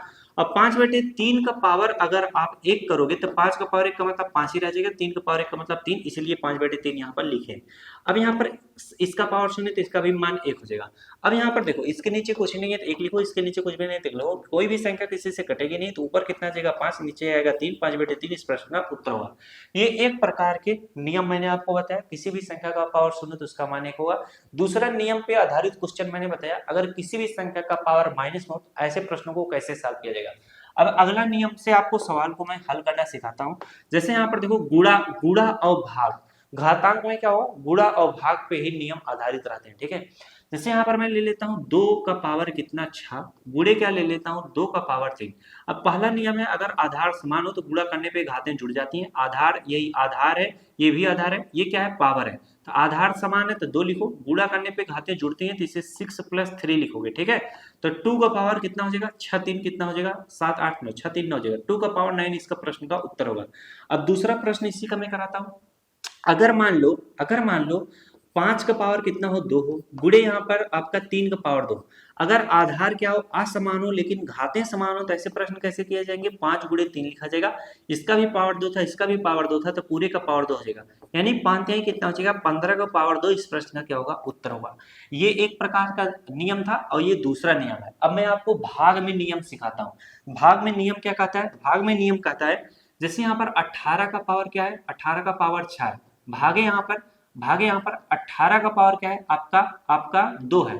अब इसका नियम कहता है अगर आधार समान है तो भाग करने पे घातें घट जाती हैं। 18 है तो 18 लिखो, आधार समान है 18 लिखो, 6 माइनस आपको 2 करना पड़ेगा, तो 6 में से जब 2 घटाओगे तो 18 का पावर कितना आएगा, 6 में से 2 घटाओगे कितना आएगा आपका 4, 18 का पावर 4 इस प्रश्न का क्या होगा उत्तर होगा। दूसरा इसी का नियम है, अगर यहाँ पर ले लेता हूँ 2 का पावर कितना 4 ले लेता हूँ और यहाँ पर भाग दे देता हूँ 2 का पावर ले लेता हूँ, यहाँ पर 12 लिख देता हूँ, यहाँ पर 2 का पावर क्या है 4 ले लेता हूँ। अब यहाँ पर अगर आधार असमान हो तो भाग करने का नियम क्या है, ये देखो 12 भागे 2 है, यहाँ पर 12 बटे इस तरीके से 2 लिख लो। अब इसका भी पावर 4 है इसका भी पावर 4 है तो पूरे का पावर 4 हो जाएगा, ये इस प्रश्न का उत्तर होगा, ठीक है। अब 12 को आप 2 से काट सकते हो, तो जब काटोगे तो 2 1 के 2 हो जाएगा, 2 6 12 यानी आएगा 6/1 का पावर 4 इस प्रश्न का उत्तर हो जाएगा, ठीक है। ऐसे प्रश्न जब भी आएंगे घातांक के बस इतने ही नियम है, इतने नियम आपको घातांक के याद रहेंगे तो आप हर एक सवाल लगा सकते हो। अब इस नियम के बाहर अगर कोई भी घातांक का क्वेश्चन पूछा जाएगा वो आपका डायरेक्ट किया जाएगा। जैसे मैं यहाँ पर हल करके बताता हूँ, ध्यान देना, थोड़ी सी ही जगह है, ध्यान देते हुए चलो। जैसे यहाँ पर 2 का पावर क्या है 4 है, इंटू 3 का पावर क्या है 2 है। अब इसमें देखो इसमें ना आधार समान है ना घाते समान है, तो ऐसे प्रश्न को कैसे किया जाएगा, 2 का पावर 4 है तो उसे 2 इंटू 2 इंटू 2 इंटू 2 लिखो, 2 दूना 4 4 दूना 8 8 दूना क्या हो जाएगा 16, 2 का पावर 4 का मतलब 16 हो जाएगा, गुणे 3 का पावर का मतलब 3 इंटू 3 हो जाएगा, 3 त्रिका 9 हो जाएगा। अब 16 गुणे 9 करो, 9 6 कितना हो जाएगा आपका 54 हो जाएगा, आपका 5 बचेगा, और 9 1 9 9 5 कितना होता है आपका 14 होता है, 16 9 कितना होता है 144 आपका क्या हो जाएगा उत्तर हो जाएगा, ठीक है। जब बिना नियम के रहेंगे उनको इसी तरीके से सॉल्व करना पड़ेगा, घात को भी आपको इस तरीके से सॉल्व करना पड़ेगा, ठीक है। चलो आगे लेके चलते हैं। अब चलिए समीकरण के प्रश्नों को हल करते हैं। पहला टाइप का प्रश्न हमारा क्या कहता है कि x + 5 बराबर क्या है 42 है। अब ऐसा प्रश्न आया तो इसमें आपको x का मान निकालना पड़ेगा। यहाँ पर x का मान कैसे निकलेगा, x है तो x लिखो। अब अगर बराबर के इधर कोई भी चिन्ह प्लस में तो इधर आएगा माइनस में हो जाएगा, और इधर अगर मान लो कोई चीज माइनस में तो इधर आएगा प्लस में का, वही सेम चीज अगर इधर से इधर लेके आओगे तो चिन्ह क्या हो जाता है, बदल जाता है। ठीक है, अगर इधर गुणे में रहेगा तो इधर भाग में हो जाएगा, इधर भाग में है तो इधर आएगा गुणे में हो जाएगा। चलो अब यहाँ पर सवाल को लगाते हैं। जैसे यक्स बराबर क्या हो जाएगा, 42 है तो 42 लिखो, प्लस 5 इधर आएगा तो क्या हो जाएगा, -5 हो जाएगा। तो यक्स बराबर आपका कितना निकाल कर आएगा, 12 में से आप 5 घटा लोगे तो कितना आ जाएगा आपका, 7 आ जाएगा। यहाँ पर बचेगा 3 यानी 37 आ जाएगा। अब 37 में अगर 5 जोड़ दो तो 42 आ जाएगा, 37 38 39 40 41 42। ठीक है, तो यक्स का मान कितना निकल कर आया है, 37 आ चुका है। अब सेम अगर दूसरा प्रश्न आपको करने को मैं दूं, दूसरा प्रश्न अगर मैं, तो यहाँ पर मैं क्वेश्चन को करा रहा था, वहां पर वीडियो रुक गया। अब यहाँ पर यही करा रहा था, 3x - 8 बराबर 25 है, तो 3x बराबर 25, अब -8 इधर आएगा प्लस 8 हो जाएगा। 3x बराबर 25 में 8 जोड़ दोगे कितना हो जाएगा, 33 हो जाएगा। 3 जो है x के साथ गुणे में बराबर की धर्म आता भाग होता, तो 3 1 3 होगा, 3 11 में काटोगे 33 हो जाएगा, x बराबर 11 आ चुका है। ठीक है, अब यहाँ पर ये सवाल देखो काफी मस्त प्रश्न है, इस सवाल को जरा करते हैं। अब देखो ये तीसरा प्रश्न आपको समझाते हैं। ये क्या कह रहा है, आपका 2x क्या है बाई 5 प्लस आपका 3x क्या है बाई 5 बराबर आपका 5 बाई क्या है 5 है। अब यहाँ पर जरा ध्यान दो, आपका हर बराबर है तो अंश को जोड़ लेंगे, 3 2 कितना हो जाएगा, 5x बाई क्या हो जाएगा 5 हो जाएगा, बराबर 5 बटे क्या हो जाएगा 5 हो जाएगा, 5 बटे 5 हो जाएगा। अब देखो यहाँ पर बटे में 5 है, बराबर किधर में आएगा, गुणा हो जाएगा, तो 5x बराबर क्या हो जाएगा, 5 बटे 5 गुणे क्या हो जाएगा 5 हो जाएगा। ये 5 बटे में तो इधर आएगा ऊपर गुणे में हो जाएगा। ठीक है, 5 से 5 कट जाएगा, अब इधर 5 जो है x का गुणे में इधर आएगा भाग हो जाएगा, 5 से 5 कट जाएगा, x बराबर कितना आ चुका है, 1 आ चुका है। तो ये इसका उत्तर होगा। ठीक है, तो जब भी ऐसे प्रश्न आएगा इनको इसी तरीके से करना। समीकरण में तन्नी से आप छेड़छाड़ी करो, अगर यहाँ पर भी मान लो 5x लिख दिए तो ये प्रश्न में गलत बन जाएगा। ठीक है, तो समीकरण का मतलब क्या होता है, बराबर के इधर अगर जो चीज ये है वही सेम चीज ये भी होना चाहिए। ठीक है, तब माना जाएगा समीकरण में। चलो आगे आपको लेके चलते हैं। अगला प्रश्न हमारा क्या आ जाएगा, गुणनखंड। गुणनखंड के प्रश्न कैसे करते हैं, अगर x के सामने कोई भी संख्या न लिखा हो तो कैसे करते हैं, अगर x के सामने कोई भी संख्या लिखी हो तो कैसे करते हैं। ठीक है, तो इसमें तो कोई संख्या नहीं लिखी है तो वही बताते हैं। तो सबसे पहले अगर x के सामने कोई भी संख्या नहीं लिखा है तो इस 12 को आपको इस प्रकार से तोड़ना है।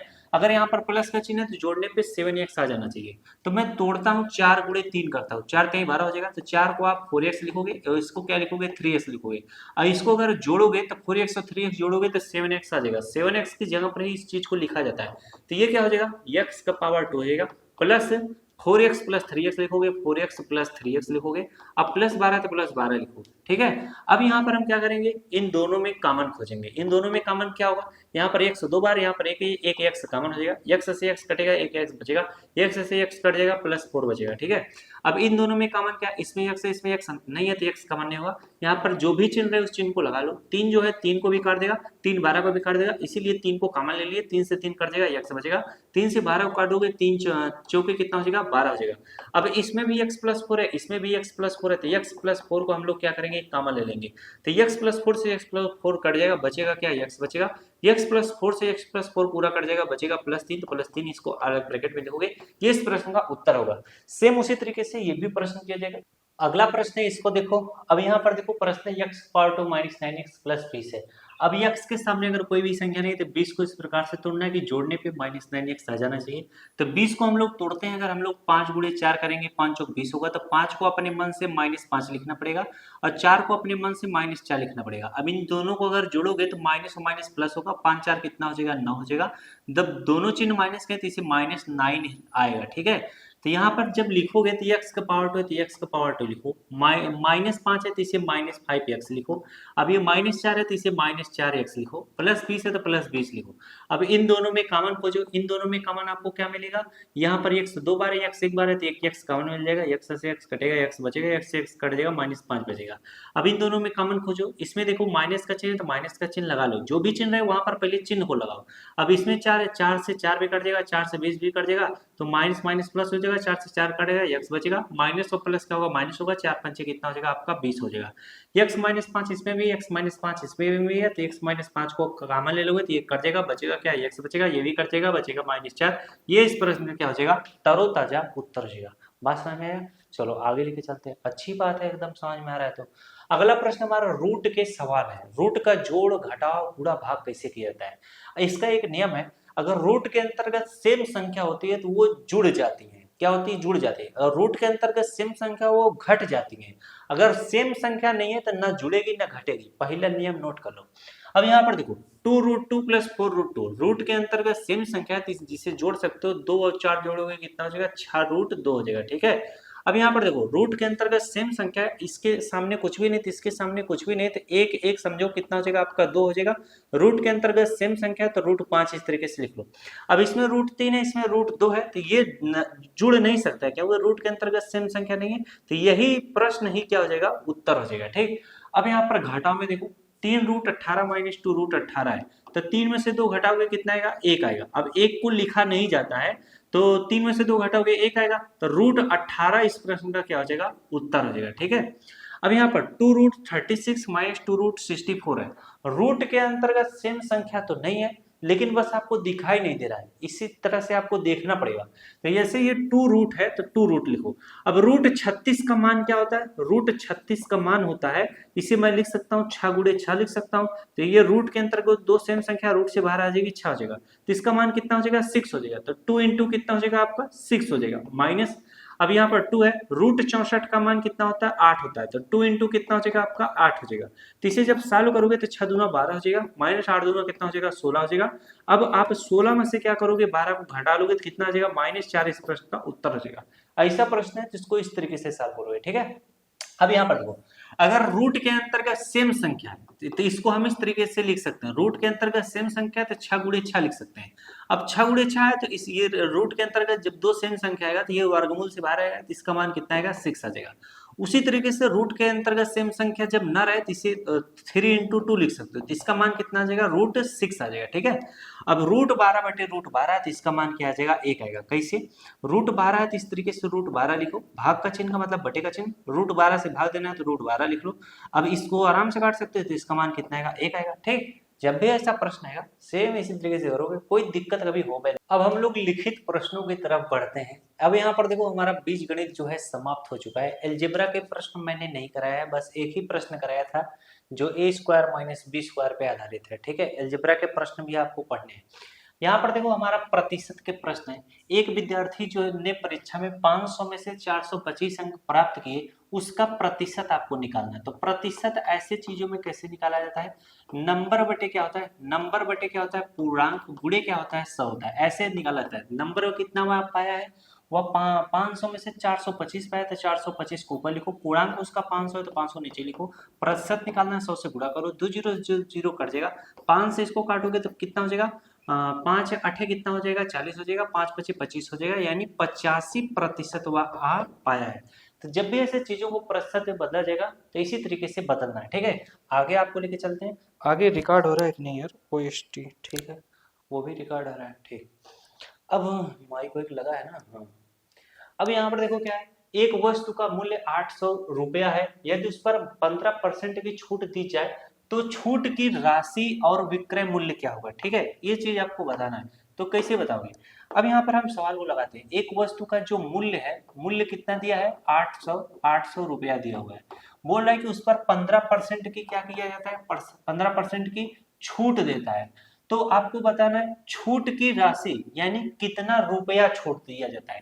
यहाँ पर आपको रुपया क्या करना है, निकाल कर बताना है, ये क्या है, परसेंट में दिया है, और उसका आपको विक्रय मूल्य भी निकालना है। क्या निकालना है, उसका विक्रय मूल्य भी निकालना है। तो यहाँ पर हमें सबसे पहले छूट की राशि निकालना है, तो कितने रुपए पे छूट दे रहा है, वह 800 रुपया है, तो यहाँ पे लिखोगे 800 का 15% छूट दे रहा है, 15% लिखोगे, तो 800 का मतलब गुणा 15% का मतलब 15 बटे कितना हो जाएगा, 100 हो जाएगा, 2 जीरो से 2 जीरो कट जाएगा, 15 गुणे हम 8 करेंगे, 15 पचे 75, 15 91, 15 70 105, 15 8 120, यानी 120 रुपया जो आया है वह छूट दे रहा है, यानी 120 रुपए का छूट दे रहा है, छूट दे रहा है। ठीक है, अब हमसे पूछा है इसका विक्रय मूल्य बताओ। जब वह एक वस्तु को 800 रुपए में खरीद लिया और उस पे 15% की छूट देकर उसे बेचेगा, तो कितने का छूट दे रहा है, 120 रुपया का छूट दे रहा है। वह कितने का खरीदा था, 800 रुपए का खरीदा था, उस पे अब 15% का छूट दे रहा है, यानी 120 रुपया इसमें से क्या कर दोगे, इसमें से 120 रुपया क्या कर दोगे, माइनस कर दोगे, तो 0 आ जाएगा, 10 में से 2 गया कितना आ जाएगा, 8 आ जाएगा, फिर यहाँ पर 7 में से 1 गया कितना आएगा, 6, यानी 680 रुपया में वह क्या करेगा, बेचेगा। ठीक है, तो विक्रय मूल्य ऐसी चीजों में कैसे निकाला जाता है, विक्रय मूल्य बराबर क्या होता है, क्रय मूल्य क्रय मूल्य क्रय मूल्य माइनस यहाँ पर क्या कर दोगे, छूट लगा दोगे बस। तो हमारा क्रय मूल्य कितना था, क्रय मूल्य हमारा 800 रुपया था और छूट हमारा कितना था 120 रुपया। तो विक्रय मूल्य हमारा कितना निकल कर आ चुका है, 800 में से 120 घटाओगे कितना आ जाएगा, 680 रुपया आ जाएगा। तो इसका विक्रय मूल्य कितना होगा, 680 रुपया होगा। फट से नोट करो। अब देखो एक एक नियम के सवाल आपको कराता हूं मैं। एक एक नियम के सवालों में कह रहा है कि 5 किलोग्राम चीनी का मूल्य 250 रुपया है। 5 किलोग्राम चीनी का जो मूल्य है वह 250 रुपया है। तो यह 8 किलोग्राम चीनी का मूल्य आपको बताना है। अगर 5 किलोग्राम चीनी का मूल्य 250 रुपया है तो 1 किलोग्राम चीनी का मूल्य क्या होगा, कम होगा। तो यही जो 250 है इसी में आपको क्या करना पड़ेगा, 5 से भाग देना पड़ेगा। तो जब 5 से भाग दोगे तो 5 बचे 25 होगा, शून्य तो शून्य लिखो। 1 किलोग्राम चीनी का मूल्य कितना आ चुका है, 50 रुपया आ चुका है। अगर 1 किलोग्राम चीनी का मूल्य 50 रुपया है तो भाई हमसे ज्यादा का पूछ रहा है, 8 किलोग्राम चीनी का मूल्य क्या होगा, 8 किलोग्राम चीनी का मूल्य कितना होगा, 50 गुणे कितना हो जाएगा आपका, 8 हो जाएगा। ठीक है, तो 8 शून्य शून्य हो जाएगा, 8 पंचे कितना हो जाएगा, 40, यानी 400 रुपया हो जाएगा। एक चीज ध्यान देना रहना, अगर 1 किलोग्राम चीनी का मूल्य 50 रुपया है तो जितना भी पूछे, अब अगर 8 पूछे चाहे 7 पूछे, तो जैसे यहाँ पर पूछा है 8 किलोग्राम चीनी का मूल्य कितना होगा, तो जितना भी 1 किलोग्राम चीनी का दाम रहेगा उसी से हम क्या करेंगे, इसमें गुणा करेंगे। इसीलिए हमने क्या किया, 8 में 50 से गुणा किया। ठीक है, 400 रुपया। ये एक एक नियम के सवाल है। अब चलो हम अगला प्रश्न करते हैं। अगला प्रश्न हमारा क्या कर रहा है कि 12 मजदूर, अरे यार इसको पता नहीं कैसे आ जा रहा है, ये क्या कर रहा है, कह रहा है कि 12 मजदूर किसी काम को 15 दिन में करते हैं। क्या कह रहा है कि 12 मजदूर जो है, मजदूर किसी काम को कितना 15 दिन में करते हैं, क्या 15 दिन में करते हैं। तो बोल रहा है तो उसी काम को 20 मजदूर कितने दिन में करेंगे।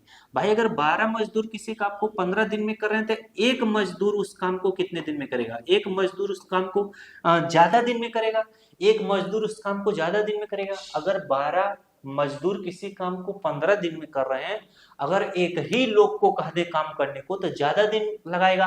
तो ज्यादा के लिए क्या होता है, गुणा होता है। तो इसी 15 में क्या करोगे, 12 से हम गुणा करेंगे, क्या करेंगे, गुणा करेंगे। ठीक है, तो एक मजदूर का काम निकल कर आएगा, 12 पंचे कितना हो जाएगा, 60 हो जाएगा, हासिल 6, और 12 के 12, 12 में 6 जोड़ देंगे कितना हो जाएगा, 18, यानी 180 दिन उसको लग जाएगा। कितना, 180 दिन लग जाएगा। अगर एक मजदूर को उस काम को करना हो तो 180 दिन लगेगा।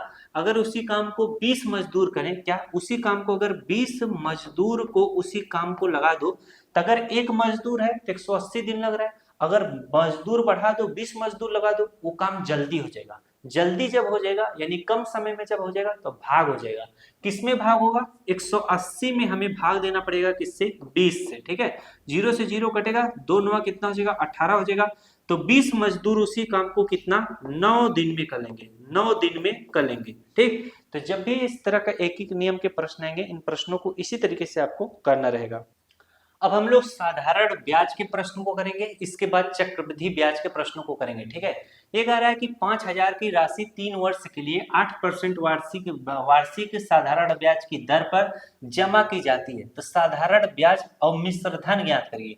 तो साधारण ब्याज बराबर क्या होता है, साधारण ब्याज बराबर होता है मूलधन गुणे दर गुणे क्या होता है, समय, बटे में क्या होता है, 100 होता है। मूलधन हमारा कितना है, जो भी राशि हमारा पहले की रहती है वही मूलधन कहलाते हैं, यानी 5000 हमारा मूलधन है। दर हमारा क्या है, 8% की वार्षिक दर है। समय हमारा कितना है, 3 वर्ष, तो 3 हो जाएगा, बटे में क्या हो जाएगा, 100 हो जाएगा। 2 जीरो से 2 जीरो कट जाएगा, बचेगा क्या, आपका साधारण ब्याज आपका निकल कर आ चुका है हमारा 50 गुणे 8 गुणे 3 करो। तो हम क्या करेंगे, पहले गुणा कर लेंगे, 50 गुणे 8 कर लेंगे, 8 शून्य शून्य हो जाएगा, 8 पंच 40 हो जाएगा, यानी 400 हो जाएगा। 400 में 3 से गुणा करेंगे, 3 शून्य शून्य हो जाएगा, 300 शून्य 4 3 कितना हो जाएगा, 12, यानी 1200 रुपया हमारा जो निकल कर आया है, ये हमारा ब्याज निकल कर आया है, यानी साधारण ब्याज निकल कर आया है। तो मिश्र धन कैसे निकलेगा, मिश्र धन कैसे निकाला जाता है, मिश्र धन बराबर होता है साधारण ब्याज प्लस आपका क्या होता है, मूलधन होता है। क्या होता है, मूलधन। अब इसी चीज को पहले मूलधन लिखो चाहे बाद में साधारण ब्याज लिखो। तो हमारा मूल साधारण ब्याज कितना निकल कर आया है, 1000 कितना 200 निकल कर आया है, और मूलधन हमारा कितना है, 5000 है। कितना है, 5000 है। तो इसी को जोड़ लो, जब जोड़ोगे तो यहाँ पर 2 शून्य इस तरीके से लिख लो। अब यहाँ पर क्या बचेगा भाई साहब, 2 आ जाएगा, फिर 5 एक कितना आ जाएगा, 6, यानी 6200 रुपया जो है आपका, ये आपका मिश्र धन निकल कर आएगा। अब हम लोग चक्रवृद्धि ब्याज के प्रश्न करेंगे। बोल रहा है कि इकाई, दहाई, सैकड़ा, हजार, 10,000 की राशि 2 वर्ष के लिए 10% वार्षिक चक्रवृद्धि ब्याज की दर पर जमा की जाती है, तो चक्रवृद्धि ब्याज आपको ज्ञात करना है। तो चक्रवृद्धि ब्याज ज्ञात करने का एक डायरेक्ट सूत्र है। तो इसमें सबसे पहले हम लोग क्या निकालेंगे, मिश्र धन निकालेंगे। ठीक है, तो मिश्र धन जब निकालोगे तो इसको फिर से सही से कर लेते हैं। तो हमारा मिश्र धन बराबर क्या हो जाएगा, मिश्र धन यानी हमारा अमाउंट बराबर हो जाएगा, इसका सूत्र होता है ए बराबर होता है P1 प्लस क्या होता है R अपान क्या होता है 100, पावर क्या होता है T होता है। T का मतलब समय। अब इसी सूत्र पे रखकर सवाल को आराम से लगा सकते हैं। ए हमको नहीं पता है, प्रिंसिपल हमारा कितना है 10,000 है, कितना है 10,000 है, 401 प्लस रेट हमारा कितना है 10% है, 10 बटे कितना हो जाएगा 100 हो जाएगा। समय हमारा कितना है 2 वर्ष है, 2 वर्ष लिख लो। तो ए बराबर हमारा कितना हो जाएगा, हमारा कितना है 10,000 है, तो 10,000 लिख लो। इससे काटोगे 0 0 कट जाएगा, 10 1 10 से कितना हो जाएगा हमारा 11 बटे कितना हो जाएगा 10 हो जाएगा। पावर कितना है 2 है। इसे जब लगाओगे ए बराबर कितना हो जाएगा 4 0 इस तरीके से लिख लो, गुड़े 11 बटे 10 गुड़े क्या हो जाएगा 11 बटे 10 हो जाएगा। 11 बटे 10 का पावर 2, इसी को 2 बार लिखना पड़ेगा। 0 से 0, 2 0 से क्या हो जाएगा 2 0 कट जाएगा। तो ए बराबर कितना हो जाएगा हमारा 100 गुड़े 11 करो, 11 गुड़े 11 करोगे कितना हो जाएगा 121 हो जाएगा। 121 में अगर हम 100 से गुणा करेंगे तो 121 इस तरीके से पूरा लिख लो। अब इसमें 2 जीरो है तो बस 2 जीरो इस तरह से लगा लो, यानी अमाउंट हमारा कितना निकल कर आ चुका है, इकाई, दहाई, सैकड़ा, हजार, 10,000, 12,100। ये अमाउंट जो है इसी को हम लोग मिश्र धन बोलते हैं। ठीक है, अब आप आराम से चक्रवृद्धि ब्याज निकाल सकते हो। चक्रवृद्धि ब्याज बराबर होता है मिश्र धन माइनस क्या होता है मूल धन होता है।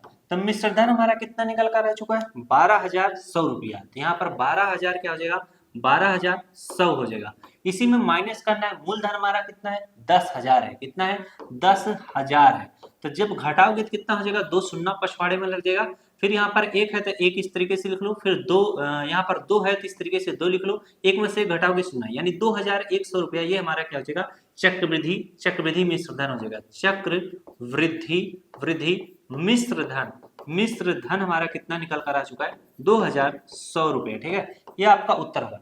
तो जब भी ऐसे प्रश्न आएगा इनको इसी तरीके से करना।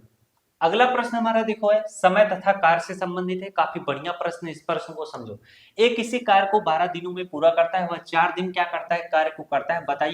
बताइएगा कितना शेष कार्य बचा है, वह कितने दिन, वह 4 दिन तक कार्य करता है।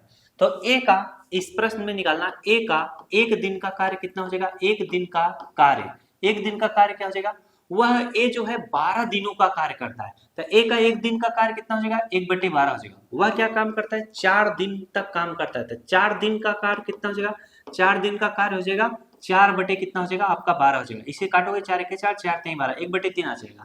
तो शेष कार्य जब भी निकालना जाता है 1 लिख कर इसी में से माइनस कर लो 1/3। ठीक है, जब माइनस करोगे तो क्या हो जाएगा ये भिन्न का घटाव बन जाएगा। तो 3 1 के कितना हो जाएगा 3 हो जाएगा, माइनस 1 1 के 1 हो जाएगा, बटे 3 1 के 3 हो जाएगा। घटाओगे 3 में से 1 घटाओगे कितना हो जाएगा 2/3, यानी 2/3 कार्य जो है वह शेष बचा है। वह क्या है शेष बचा है। अब इसी का अगला प्रश्न देखो, ए किसी कार्य को 10 दिनों में करता है तथा बी उसी कार्य को 15 दिनों में करता है। दोनों मिलकर उस कार्य को कितने दिन में करेंगे। जहां पर बोले दोनों मिलकर, तो ए का 1 दिन का कार्य क्या हो जाएगा 1/10 हो जाएगा, और बी का 1 दिन का कार्य कितना हो जाएगा 1 दिन का कार्य कितना हो जाएगा 1/15 हो जाएगा। बस दोनों को जोड़ लो, 1/10 धन कितना हो जाएगा 1/15 हो जाएगा। जब इसको जोड़ोगे तो इसका 15 के कितना हो जाएगा 15 हो जाएगा, प्लस 10 के कितना हो जाएगा 10 हो जाएगा। 10 गुणे 15 करोगे कितना 150 आ जाएगा। जब इसे जोड़ लोगे तो 10 10 20 20 5 कितना हो जाएगा 25 बटे कितना 150 आ जाएगा। अब 25 से 150 को आराम से काट दो, 5 बचे 25 हो जाएगा, 5 3 15 0 आ जाएगा, 5 1 5 5 36, यानी 1 बटे कितना आया 6 आया। अब इसी को उल्टा लिखा जाता है, जैसे 1/6 आया है तो बोला है ए किसी कार्य को 10 दिन में, बी उसी काम को 15 दिनों में करते हैं। दोनों मिलकर उस कार्य को कितने दिन में करेंगे। तो बस इसी को उलट दो, 1/6 है तो 6/1 करोगे तो 6/1 का मतलब सिर्फ 6 रहता है, यानी 6 दिनों में दोनों मिलकर उस कार्य को पूरा कर लेंगे। तो इस प्रश्न का उत्तर कितना होगा 6 होगा। अब आइए आपको चाल तथा समय से संबंधित प्रश्नों को कराते हैं। यहाँ पर बोल रहा है कि एक कार 60 किलोमीटर प्रति आवर की चाल से 3 घंटे तक चलती है, उसने कितनी दूरी तय की। क्या होता है स्पीड इक्वल टू क्या होता है, डिस्टेंस, डिस्टेंस अपान क्या होता है, टाइम होता है।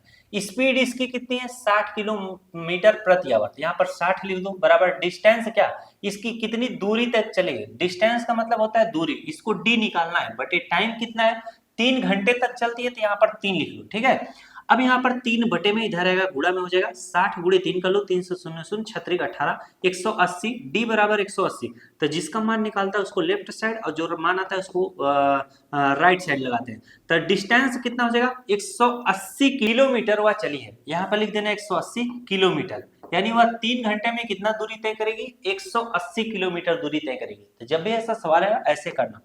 अब अगला प्रश्न बोल रहा है कि एक व्यक्ति 240 किलोमीटर की दूरी 60 किलोमीटर प्रति आवर की चाल से तय करता है, उसे कितना समय लगेगा। तो स्पीड इक्वल टू क्या होता है, डिस्टेंस अपॉन टाइम होता है। स्पीड उसकी कितनी है, 60 किलोमीटर प्रति आवर, तो 60 लिख लो। डिस्टेंस कितना है, 240 है, तो 240 लिख लो। आपको टाइम निकालना है तो टी लिख लो। अब देखो इधर बटे में टी है, इधर आएगा क्या हो जाएगा, गुणे हो जाएगा, तो 60 टी बराबर कितना हो जाएगा, 240 हो जाएगा। अब 60 इसके साथ गुणे में, तो बराबर किधर में आएगा, क्या होगा, भाग होगा, तो टी बराबर कितना हो जाएगा, 240 बटे कितना हो जाएगा, 60 हो जाएगा। 0 0 कटेगा, 6 12 6 18 6 24, यानी टी बराबर कितना हो जाएगा, 4 आवर, कितना हो जाएगा, 4 आवर, यानी 4 घंटा में वह अगर 60 किलोमीटर प्रति स्पीड से चल रहा है तो वह 4 घंटे में 240 किलोमीटर तय कर लेगा, ठीक है। चलो अगला प्रश्न आपको कराते हैं। यहाँ पर मैं आपको फटाफट से प्रश्नों को कराता जा रहा हूँ, क्योंकि काफी देर से मैं पढ़ा रहा हूँ और थोड़ा भी बकवास नहीं किया जा रहा है, एकदम काम से काम किया जा रहा है, काम से काम मतलब रखा जा रहा है। और बहुत सारे बच्चे कहेंगे यार सर जी आप बहुत बोरिंग तरीके से पढ़ा रहे हो कभी, और कुछ बच्चे इतने खुश होते हैं यार बिना बकवास के क्लासेस चलती हैं, कितना मजा आता है। तो हर तरह के बच्चे हैं। कुछ बालक को पढ़ते पढ़ते बीच में मजाक भी चाहिए, कुछ बालक ऐसे होते हैं जिसको तनिको मजाक नहीं पसंद, सिर्फ तुम भाई पढ़ाओ, पढ़ाते चलो, ठीक है। चलो हर तरह के बच्चों को देखना पड़ता है, और कभी कभी कहीं पर जैसे घटाने में गलत हो जाए तो ओ यार अरे जब तुमको पढ़ाने नहीं आता तो पढ़ाने क्यों चलाता है भाई, जितना नॉलेज है उतना बताते हैं। अब हाई लेवल का नॉलेज होता है हाई लेवल का बताते हैं, लो लेवल का नॉलेज है लो लेवल का बता रहे हैं। जिसको बेसिक मैथ सीखना है उसको बेसिक मैथ सिखाते हैं, जितना हमको आता है उतना ही सिखाते हैं। अब कोई भी टीचर कितना भी महान क्यों ना हो, उसको ये है नहीं कि पूरी चीज आता है, कुछ ना कुछ कमी रहता है। अब ऐसा वो बालक सोचता है जो बस तेज बनना चाहता है और तेज कभी बन नहीं पाता है, तो ऐसा ऐसा सोच रखोगे तो कहां से बनोगे। चलो अगला प्रश्न कराते हैं। हमें क्या करना है, क्षेत्रमिति से संबंधित प्रश्नों को आप करते हैं, ठीक है। क्षेत्रमिति से संबंधित प्रश्नों को करते हैं। तो यहाँ पर पहला प्रश्न हमारा क्या बन रहा है, जरा ध्यान दो। पहला प्रश्न बन रहा है, एक आयत की लंबाई 15 सेंटीमीटर दिया है, उसकी चौड़ाई कितना 8 सेंटीमीटर दिया है, क्षेत्रफल निकालो। ये हमारा क्या भाई साहब, इस तरीके से आयत होता है। इसकी लंबाई कितनी है, 15 सेंटीमीटर दिया है, चौड़ाई इसकी कितनी है, 8 सेंटीमीटर दिया है।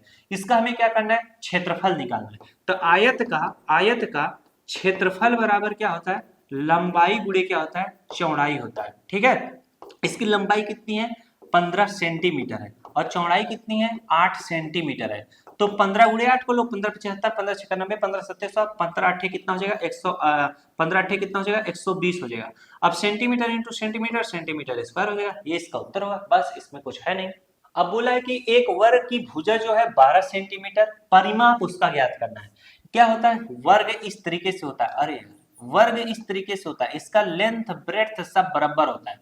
इसकी बोला है कि इसकी एक भुजा जो है 12 सेंटीमीटर, अगर एक भुजा इसकी 12 सेंटीमीटर तो सारी भुजा इसकी 12 सेंटीमीटर होती होगी। वर्ग का परिमाप बराबर होता है 4 गुणे भुजा होता है, या भुजा गुणे 4 लिखो। तो 4 गुणे भुजा कितना है आपका, 12 सेंटीमीटर, क्या है 12 सेंटीमीटर। तो इसका जब गुणा करोगे 12 12 29 बातें सकते 12 48 सेंटीमीटर हो जाएगा, ठीक है। अगला प्रश्न है, एक वृत्त की त्रिज्या 7 सेंटीमीटर है, क्षेत्रफल ज्ञात करो। तो वृत्त का क्षेत्रफल बराबर क्या होता है, क्षेत्रफल बराबर होता है पाई आर स्क्वायर होता है। पाई का मान हमेशा 22/7 होता है। आर आपका रेडियस मतलब त्रिज्या दिया है 7 सेंटीमीटर, आर की जगह पर 7 लिखो, आर का पावर 2 तो 7 का पावर 2 क्या हो जाएगा, 22/7 गुणे 7 का पावर 2 मतलब 7 × 7 होता है, और 7 से 7 कट जाएगा, 22 गुणे 7 करो, 7 दूनी 14, 4 हाथ से 1, 7 दूनी 14, ये कितना हो जाएगा 15, 154 सेंटीमीटर स्क्वायर हो जाएगा, ठीक है। ये रहा वृत्त का क्षेत्रफल निकालने का सूत्र। अब देखो हम सभी से लाभ और हानि के प्रश्न को पूछा जाता है लास्ट में, ठीक है।